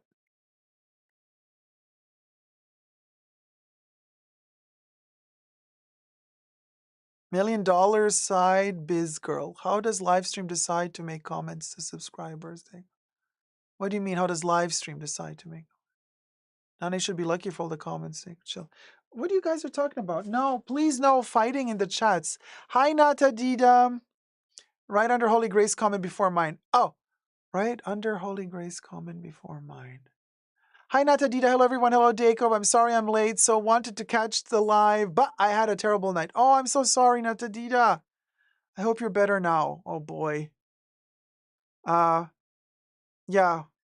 I thought they were asking how to get their comment on the screen. So I said, you have to tip, but I don't know if they were being shady and trying to imply something else. Oh, you meant you have to type because you don't have to tip to get a comment in the chats. You just need to be subscribed.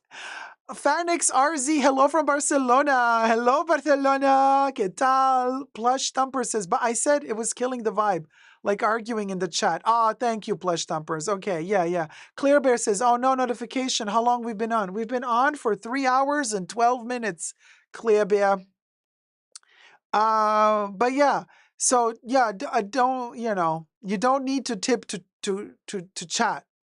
Obviously. And I'm, like I said earlier, when I'm filming a segment, I will be very, I will not read all the comments because I need to focus on something that's very pertinent to the topic.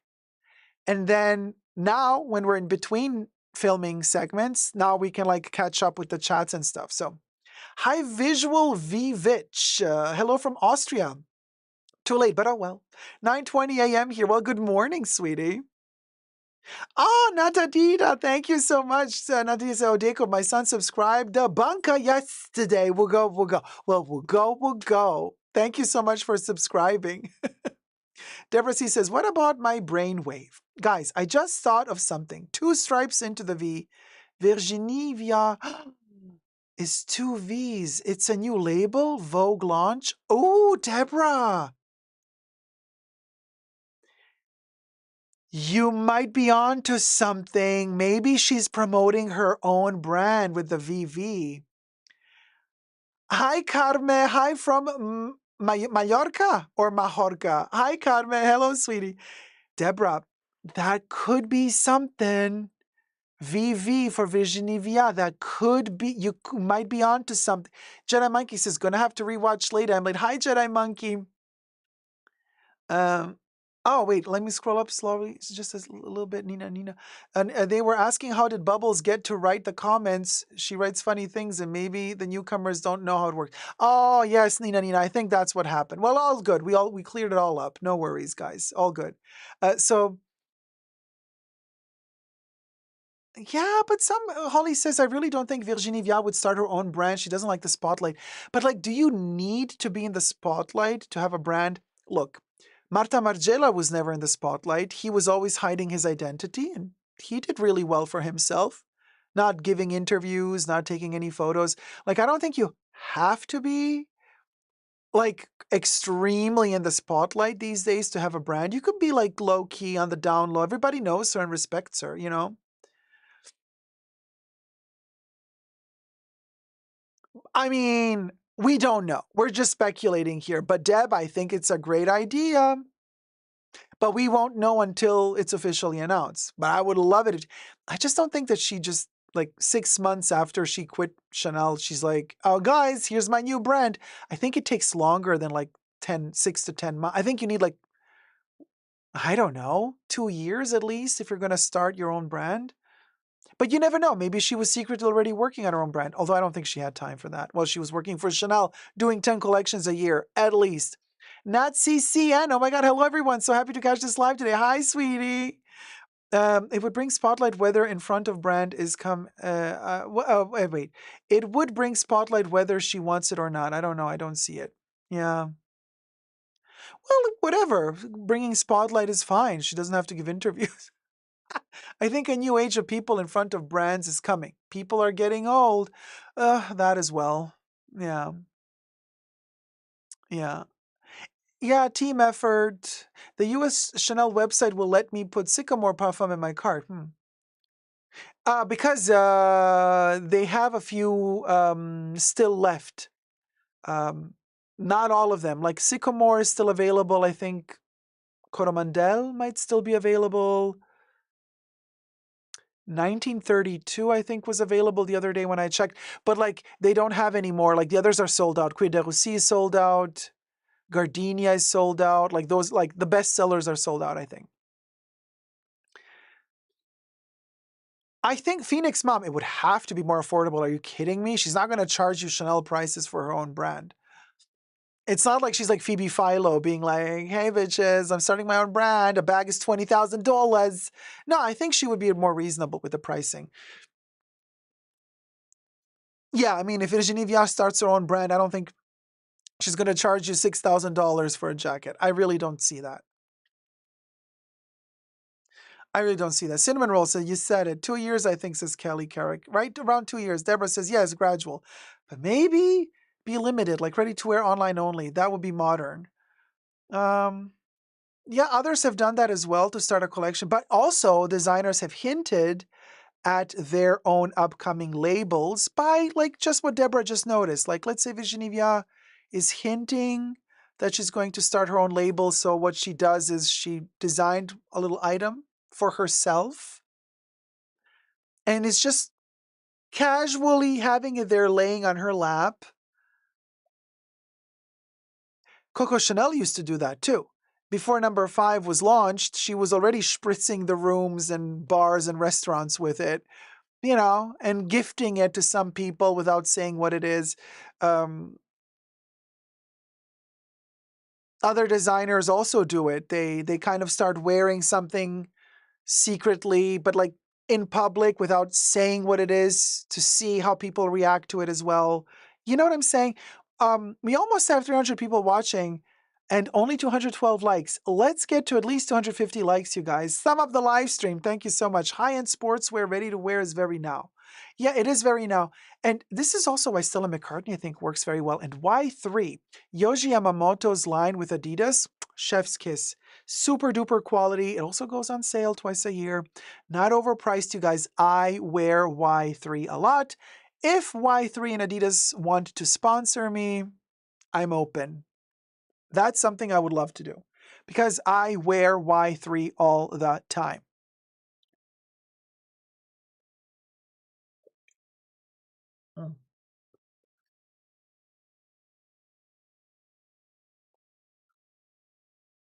Yeah, interesting, right, Deborah? Very discreet. You put out the feelers for recruits too. Yeah, for a lot of things. Yes. Yes. Yeah, French elegance for young, mature women, really, really well. But also, I mean, young, youthful women. I mean, there's a lot that she could do. I think Virginie Viard has a good sense of fit and comfort, wearability. Oh, Nina, you'd love her to do jewelry. That'd be great. She loved to choose the jewelry for models before the runways.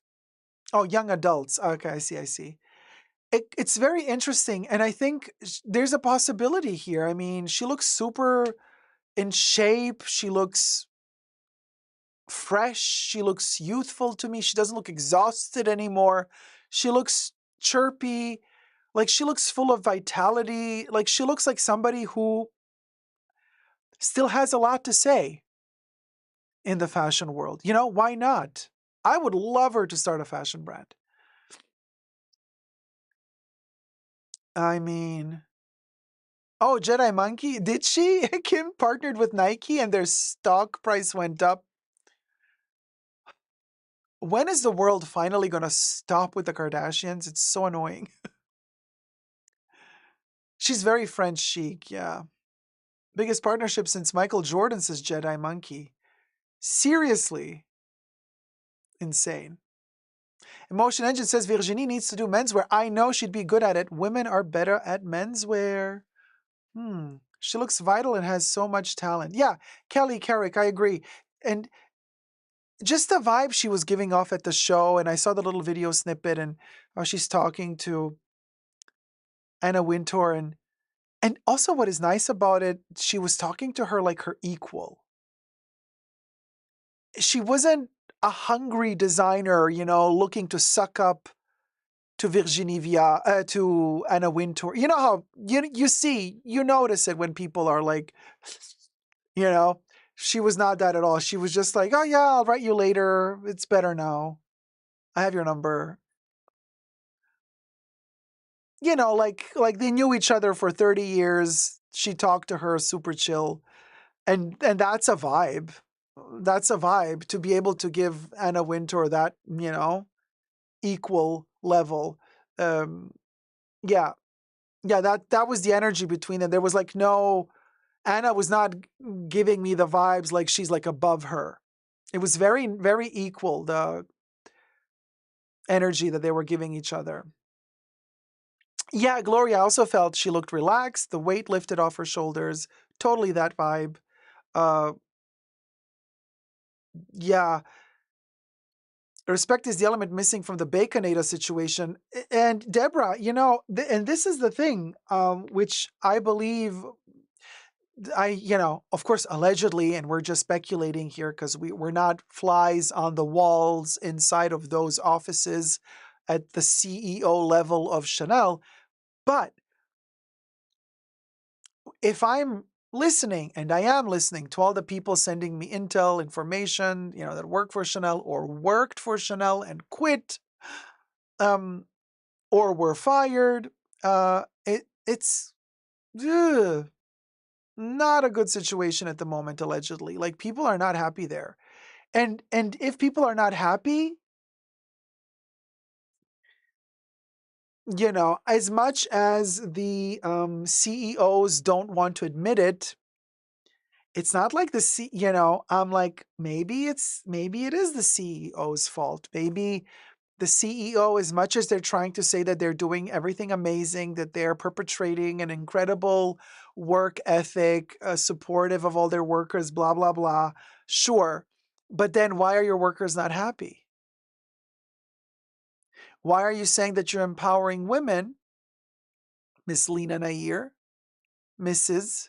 Lena Nair, and yet your woman artistic director leaves and you're empowering women, you're a brand for women where mostly women work, and yet after Virginie Viard, who is a woman, Lena, yeah, after Virginie Viard leaves, you hire a man to be the next artistic director of Chanel. You see what I mean? It's all very shady and iffy. You guys, I wish Chanel all the best. I love that brand. I have my complicated moments with Chanel because I don't like when they fiddle and diddle with the quality, allegedly, with their pricing, with the snobism, with how they treat their coworkers. Like, I have my issues with Chanel. But when Chanel does right, they really knock it out of the ballpark, okay? So, and I'm also very, very glad that Chanel is still privately owned. It's very rare to see a company these days that is not on the stock market. And I respect that very much as well. That's another plus for me to see a brand still being privately owned. That is fabulous. So that's another reason to love them. Um, Yeah, Holy Grace. Yeah, Lena Nair made a huge big whoop about the woman thing, and then ploop, Blazy straight in. Let's hire Blazy to be the next male artistic director of Chanel. Good night, Kelly Carrick. What a fun time. Thank you so much, sweetie. Sleep well. So, so there's that. 228 likes. Let's get to 250 likes, guys. Thank you so much for thumbing up the live stream. And I think um,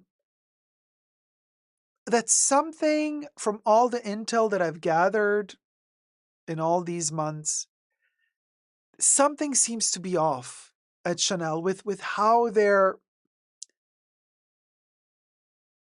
the work ethic or the work environment. It seems like more and more people that are been in the Chanel work environment, more and more people seem to be reporting about toxicity, toxic work environment. And this wasn't always the case, you guys. Many years ago, people were happy at Chanel. But something changed at a certain point, and now it seems iffy. Like little things, like also, like how they treat their coworkers, the little perks. Because it's not that just, the customers that are spending money at Chanel, that the customer gets treated to a freebie from time to time.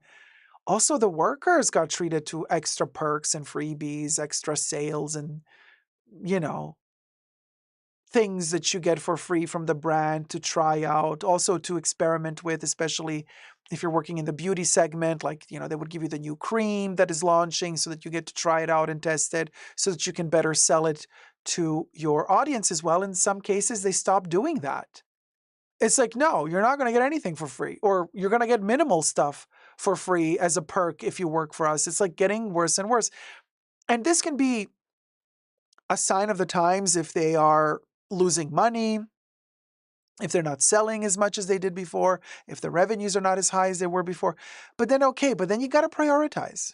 I'm sorry, boo-boo. You got to prioritize. And it seems as though Chanel prioritized their $1 million plus party, pre-Oscar party, where they invite all the celebrities at the Beverly Hills Hotel that they paid for to promote the brand. I'm like, okay, so you have the money for that. And I know that's marketing budget. That's different than your budget for staff. Yeah, but it sets the tone. It sets the tone. And it shows me where your priorities are.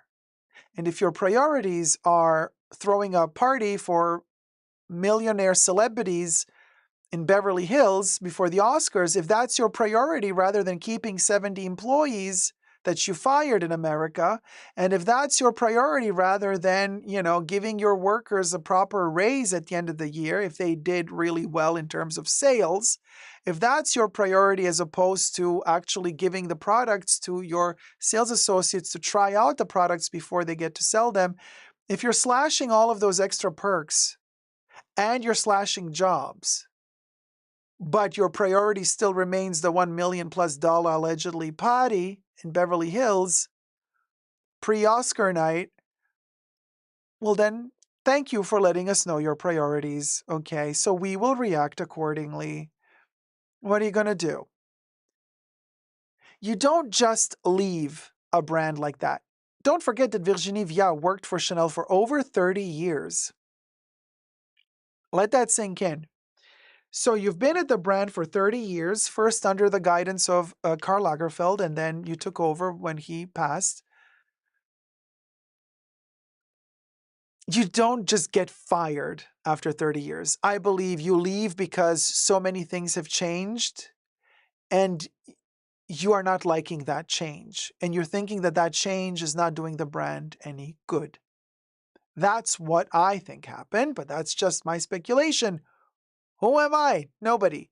So obviously I could be completely wrong, and I probably am. So, there you go. But hey, that's just my opinion. Um, yes, Winnie Diaz. Yes, the CEO came from Unilever, so corporate, so global, and nothing to do with haute couture. I did not see that Akolu, the Victoria Beckham Autumn Winter Fashion Show. It was not on my schedule to review it, but maybe I'll give it a quick look and see if it's something I want to review. Hi, Rosha Kishki. How's it going? Hello, Dacob and Peeps. Sadly, can't see the chat. What do you mean? I can see you. The chat not working? Weird. Gloria, there was an internal shift for sure. And I think that internal shift, well, allegedly, oh my God, right? We have to say. Chanel new-ish cream to powder blush is really, really great. Oh, Miss Taffy pulls. Oh, you see, I have to try stuff like that. Yeah. The newish cream to powder blush. I have to try that one.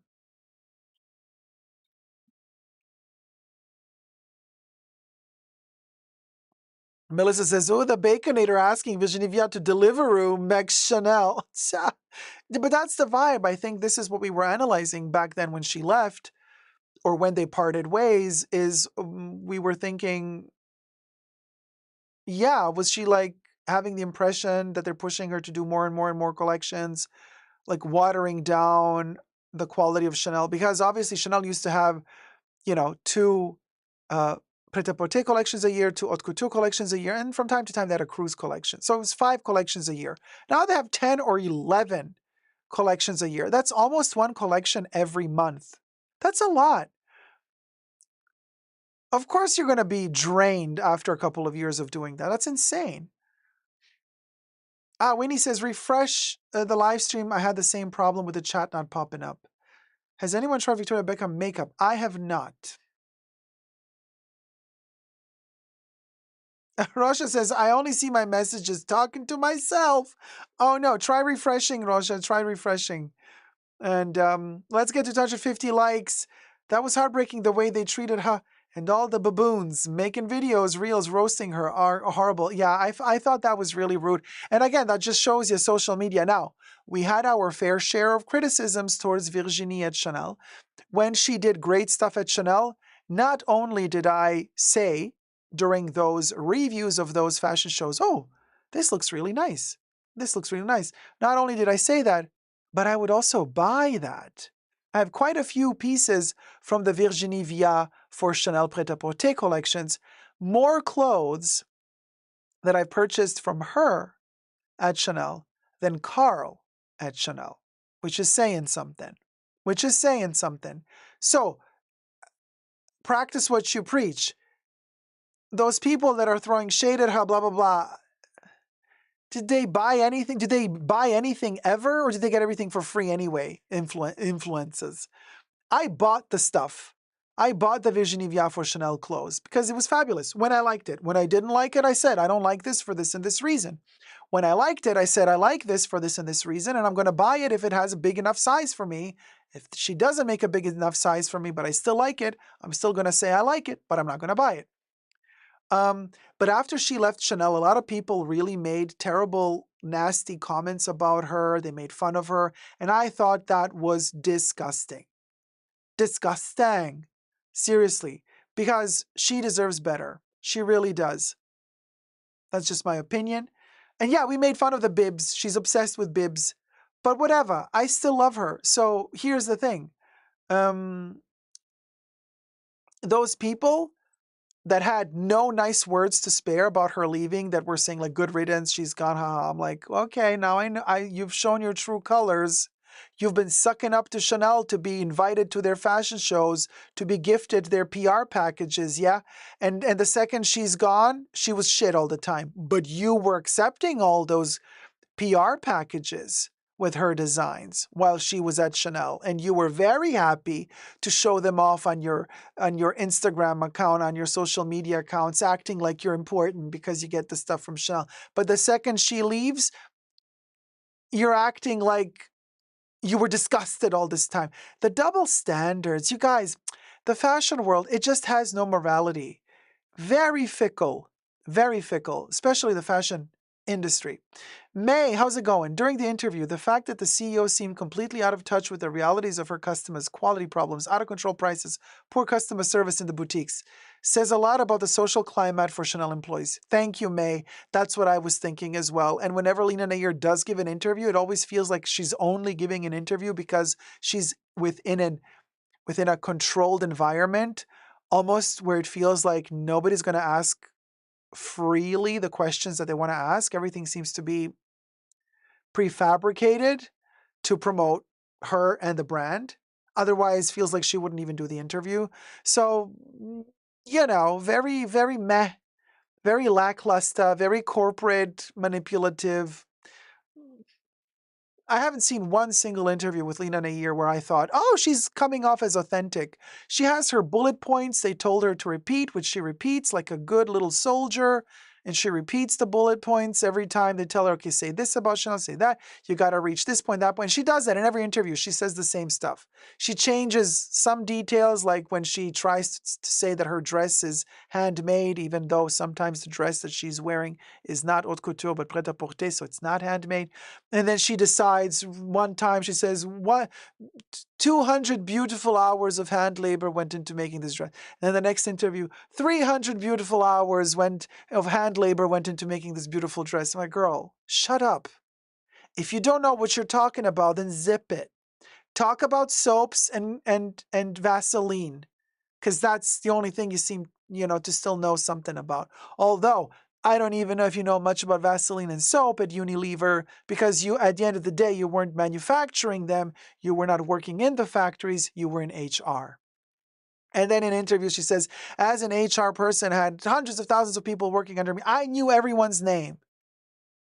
I know all the people that work under me. Really? Do you know the name of every Chanel person working? I don't think you do, Lena. I don't think you do. I don't think you do. I think I know more people at Chanel because I've been a customer of Chanel for decades. Okay, you've been dealing with Chanel for what, 4 years now? 5, maybe? Okay, I've been at Chanel for decades, talking to people. I probably know more names of sales associates and employees at Chanel than you do. So please, give me a break. Go back to your soaplets and Vaseline. Zonzo, zonzo, Gloria. Oh no, she didn't. Princess of Power says, yay, so happy I made a live staying up past my bedtime for the W. Hi, Princess of Power. And a hint of cherry in the Chanel stores in the city. Nobody's lining up anymore. The line went to Louis Vuitton. It's an interesting observation. Could be consumption downtrade happening, but also because the prices are different. I mean, Louis Vuitton, even though their prices have also gone up, still, Louis Vuitton prices are lower than Chanel prices. So there's that. And also you can get a lot more small leather goods at Louis than at Chanel for a better price again. I mean,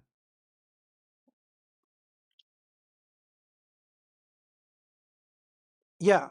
So I also think a good leader or CEO would know everything or do the research, Nina. Yeah, I mean, like, that's your job at the end of the day. I don't know what she's thinking. Maybe, maybe she's just overwhelmed, but she's trying to be professional and she doesn't want to show on surface level that there are cracks in the surface, so when she does interviews, like she wants to show, "Oh, everything is fine, la la la," but the more like she's trying to show me that everything is fine, and the more to me, the more she comes across as hysterical. And I feel like she's trying to show really hard how everything is great and fantastic, but the more she tries it, the more she comes off as crazy to me. I mean, oh, 100%. She should run in politics. Yeah. She was born for that, I feel. Yeah. Yeah. She's got that vibe, that fake politician vibe, definitely. Same. I had the same feeling. Um, I had the same feeling, you know. Chanel Vaseline, Sylvia. Now that's an interesting thought. Kari says Cherry Blossom, pre-order today for VICs. Cherry Blossom. Oh, really? Today they started the Louis Vuitton Cherry Blossom Takashi Murakami stuff for very important customers.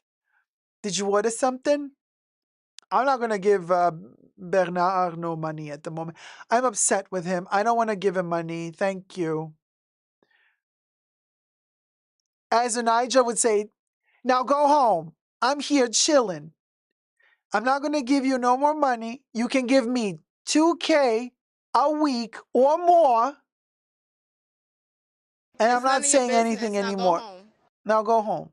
I'm chilling. Respect to the law.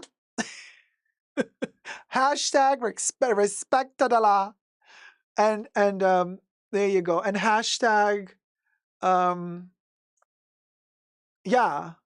Hashtag, hashtag. Anna Winter has always been ahead of the curve, says Deborah. She championed celebrity fashion and Vogue, so she's ahead of with Virginie Viard, in my opinion. Yeah, but she also slowed down a little. Girl. Misori Kimio, did we finish about Virginie Viard? Hi, Misori. We're not filming. We finished filming the topic, Misori, but if you have a question, you can still ask. If there's something you want to know about Virginie Viard. Yes, a Princess of Power. I need 6K this week or more. Yeah, go home, Bernard. Go home, says Nina Nina. Chanel for Vaseline. Yes, Queen. They would sell out, says Winnie Diaz. I mean, and that Vaseline better have that Chanel rose fragrance scent going for it, you know? Rosy, that rosebud Vaseline. No. Okay. Jail, rosebud Vaseline, rosebud scented Vaseline. I mean, come on. I mean, that's genius. The gays would buy it all up. Would buy it all up. No, no words, really. Seriously, am I the only gay person in the chat at the moment? Cha. For high fashion fighters, lol, you best believe. Yeah, the rosebud, Eddie. 5 of them. Oh, okay. There's a reason why you did 5 rosebud emojis. Rosebud number 5. Phoenix Mom says, has anyone seen the Camellia Futura collection of Chanel makeup? Yes, I have. They said it gives a chrome-like sheen. Curious. Chrome? No, not chrome, but like...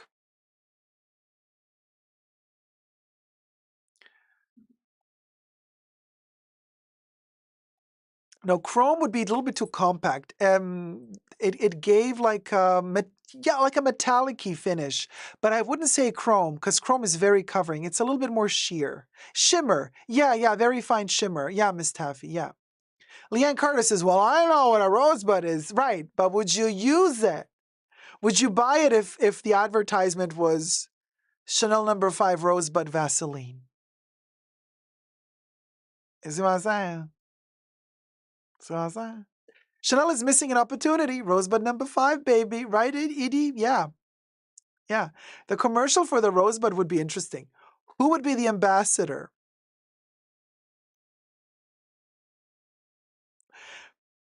I know who I would take as an ambassador, but I cannot say the name on YouTube because obviously not yet. Unless in a couple of months from now, they get freed from all charges and they are free to go, then I can tell you. But for now, I cannot say. Then don't even try typing it out because we're on YouTube. Oh, Hanky Panda. Yes, of course. It can also be a Citizen Kane reference because of Rosebud, the snow sled. No, but I literally meant Rosebud, the anatomical, not the sled. So yeah. You know, Gloria. You know I'm talking about. One of the Super Mario brothers. One of the Super Mario brothers, and it's not Mario. And it's not Mario, okay? Akolu says the anatomical, not the sled. Now is a whole new saying. That's a t-shirt. We should do a No, Akolu, not those. Not those. Oh my God. No. No, I'm not. We're not talking Florida. We're talking New York. Nina says, I got to go. But again, thank you for all you do. This is a happy place for me. Happy I could join. Today's my day off. Oh, Nina, thank you so much for spending time with us. Thank you, sweetie. Joshua says, clicked for the Visioniti and stayed for the Rosebud. Cheers, Josh. IYKYK. Yeah, no, because that's what I'm saying. I can't say. I said don't spell it. Oh my God, Akolu. Seriously, we gotta fine tune your when you type. I'm like, don't type out, and she types it out. There you go. Okay, you got it. Good, thanks. There you go, Hanky Panda. That's the one. You did it to yourself. Yes. Akulu's like, I did it to myself. What can I say? But here's the thing. No, seriously. Look how Joshua creeps out of the woodwork when we talk about the rose. But Joshua's like, I heard Rosebud. So I came to talk. I came to the table. What's for supper?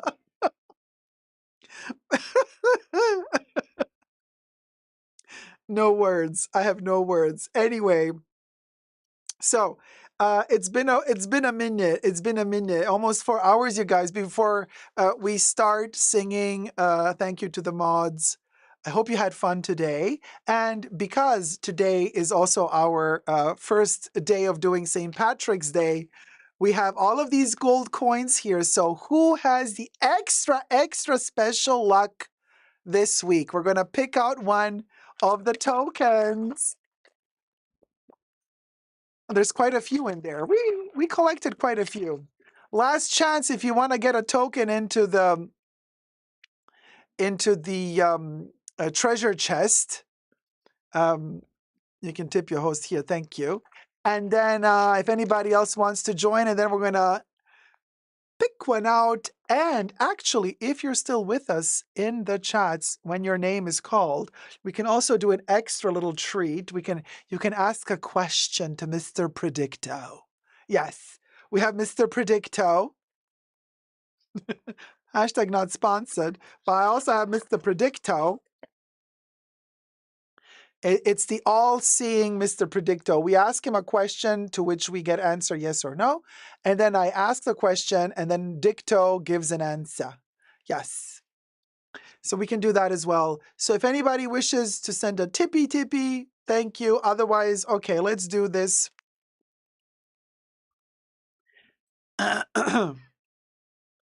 Toe, right. Okay, Mr. Toe. We have to say toe. Ah, Terry just wants to enhance her chances. I love how Terry snuck in another one. Teresa McGuire donated Kenny. $5. From Kenny. Okay, we're going to add another one for Kenny. So Kenny has 2 now. Okay. Okay, we're going to add another Kenny. Another Kenny gold coin.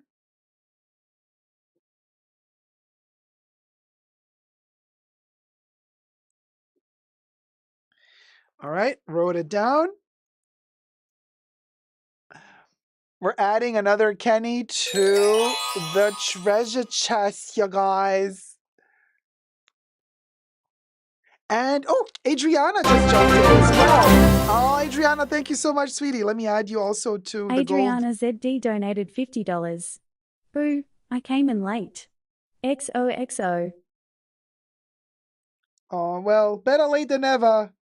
You know how it is. It's never too late in the bunker. It can be early morning, late at night. You never know. It's always the right time. Adriana ZD, baby.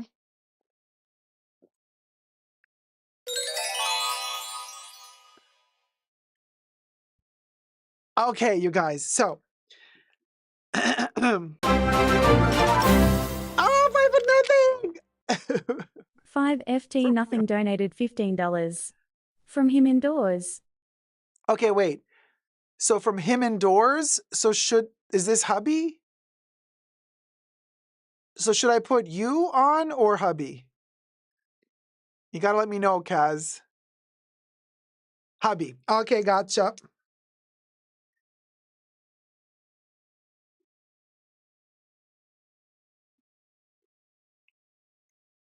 Okay.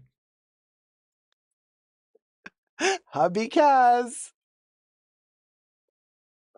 Thank you so much. And okay, perfect. Hubby, I don't mind. No, because Kaz, I have your name in from last time. because the tip arrived after the show. So you're in here already from the beginning of the show. So your name is in here.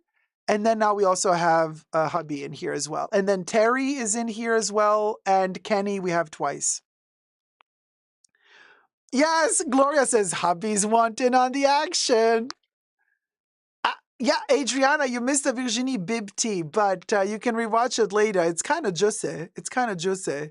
And $1 million size biz girl. So how do I become a member? So depending on if you're watching on a tablet or computer or like laptop, the configuration of YouTube is slightly different.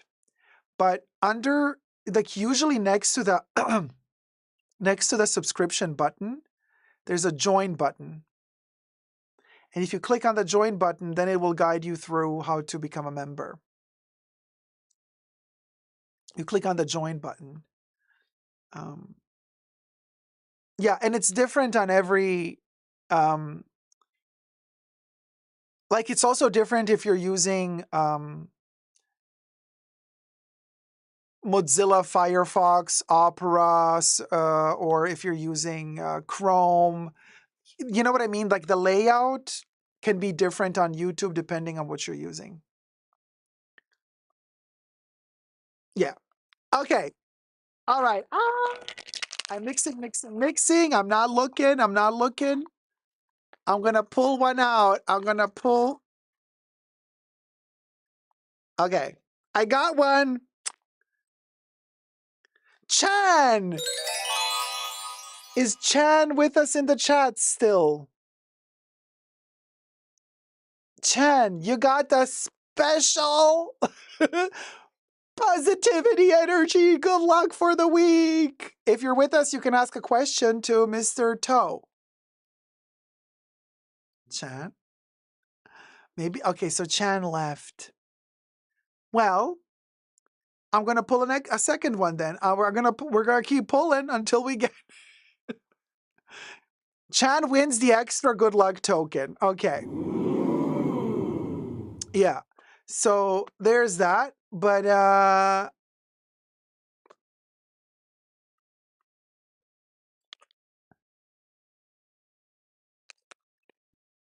okay, pulling out the next one. Okay. Terry, my girl. Terry, you got it. And Terry got also the extra luck token this week. And Terry, do we have a question for Mr. Toe? I'm going to turn him on, if you know what I mean. So let's go easy on him, because he's ruthless with his answers. He's ruthless. So let's see. Terry's typing a question. I love it. Terry's like pushing for them finance. Terry wants to know, Mr. Toe, will finances get better for Terry and hubby in 2025?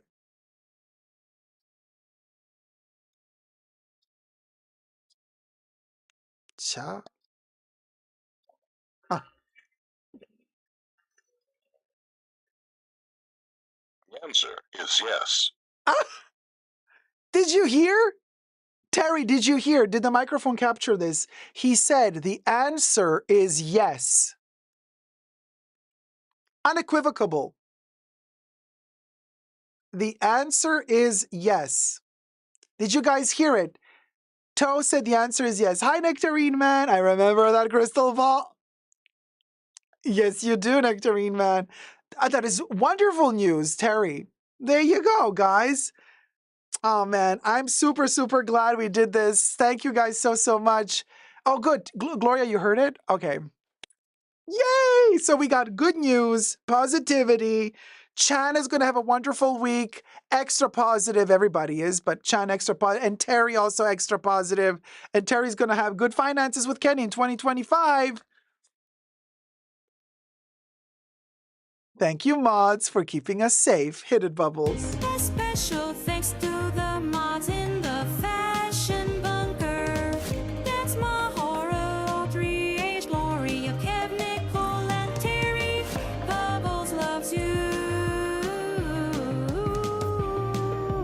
Yes, Queens. Don't forget, for Tier 2 members and Tier 2 patrons, on the weekend we have a second live stream, which is called the After Show. After the main live stream is a second live stream where we get to go deep and dirty, talk about all the stuff that we cannot talk during the YouTube public live streams. Because, well, community guidelines don't allow us to. But that's okay. We always find a way. As they say in Jurassic Park, life always finds a way. I would add to that, gossip also always finds a way. We'll go. Hit it, Bubbles.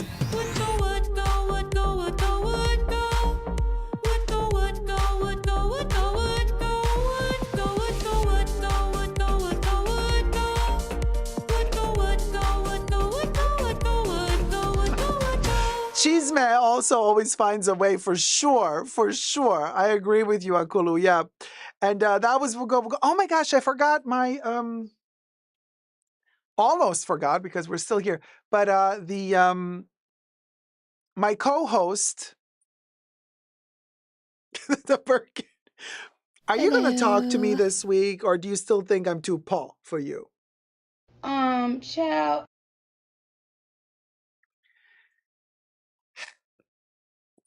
Well, I love you. You could at least be nice to me. You know, acknowledge my existence. Okay, bye. Also, Labubu sends you all the love. Labubu, are we living ferret? Living ferret next. Hit it. I'm living ferret, living ferret.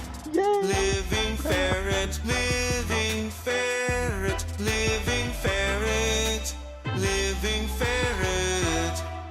Cha. Oh, that's better. Okay, thank you. Charlie. Very Charlie.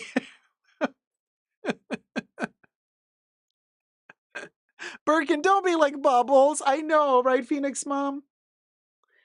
Yeah, it's a love-hate relationship. What are you gonna do? Like everything in fashion and luxury, you can't take it too seriously, and it doesn't take you too seriously. So it is what it is. Oh, hi, a little rat. Love your nail polish. I should make you a little pearl necklace, because you are the rat, the fashion bunker rat. Die and ferret.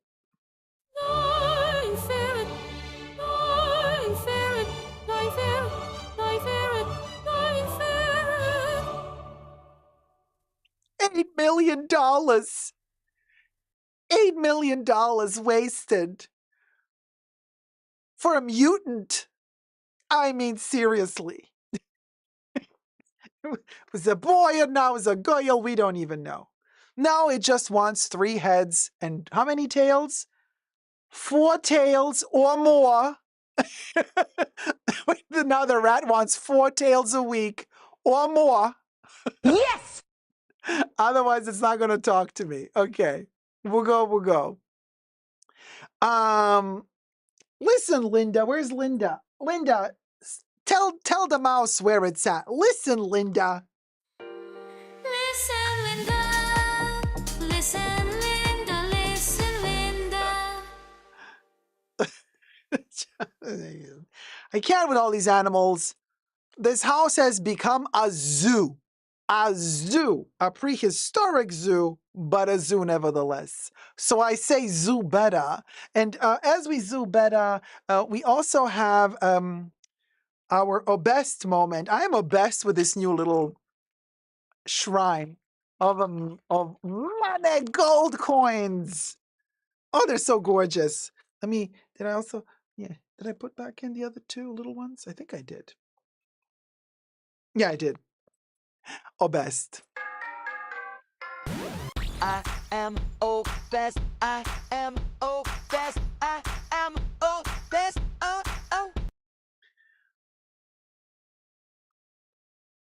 Baby Yoda, are you still Predator, Baby Yoda? Can we see you, Baby Yoda, or are you invisible? You're kind of invisible, but not too invisible. Cha. Hit it. But you know that Disney bought you, well, created you, and is earning a gazillion dollars. They got you for a good deal. Well, they invented you after they bought you from Lucas. Yes, they bought.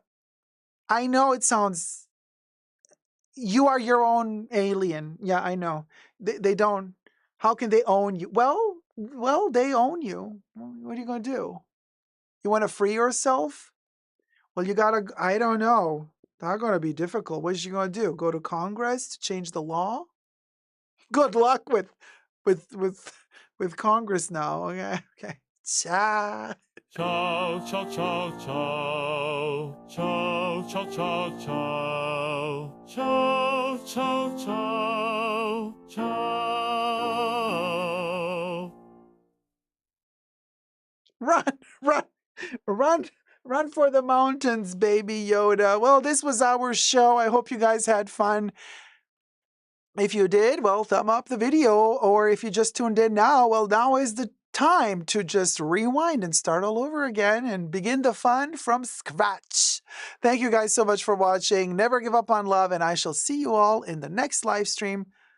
Hopefully this weekend, whether it be Saturday or Sunday, hopefully 1A. Love you loads. Bye.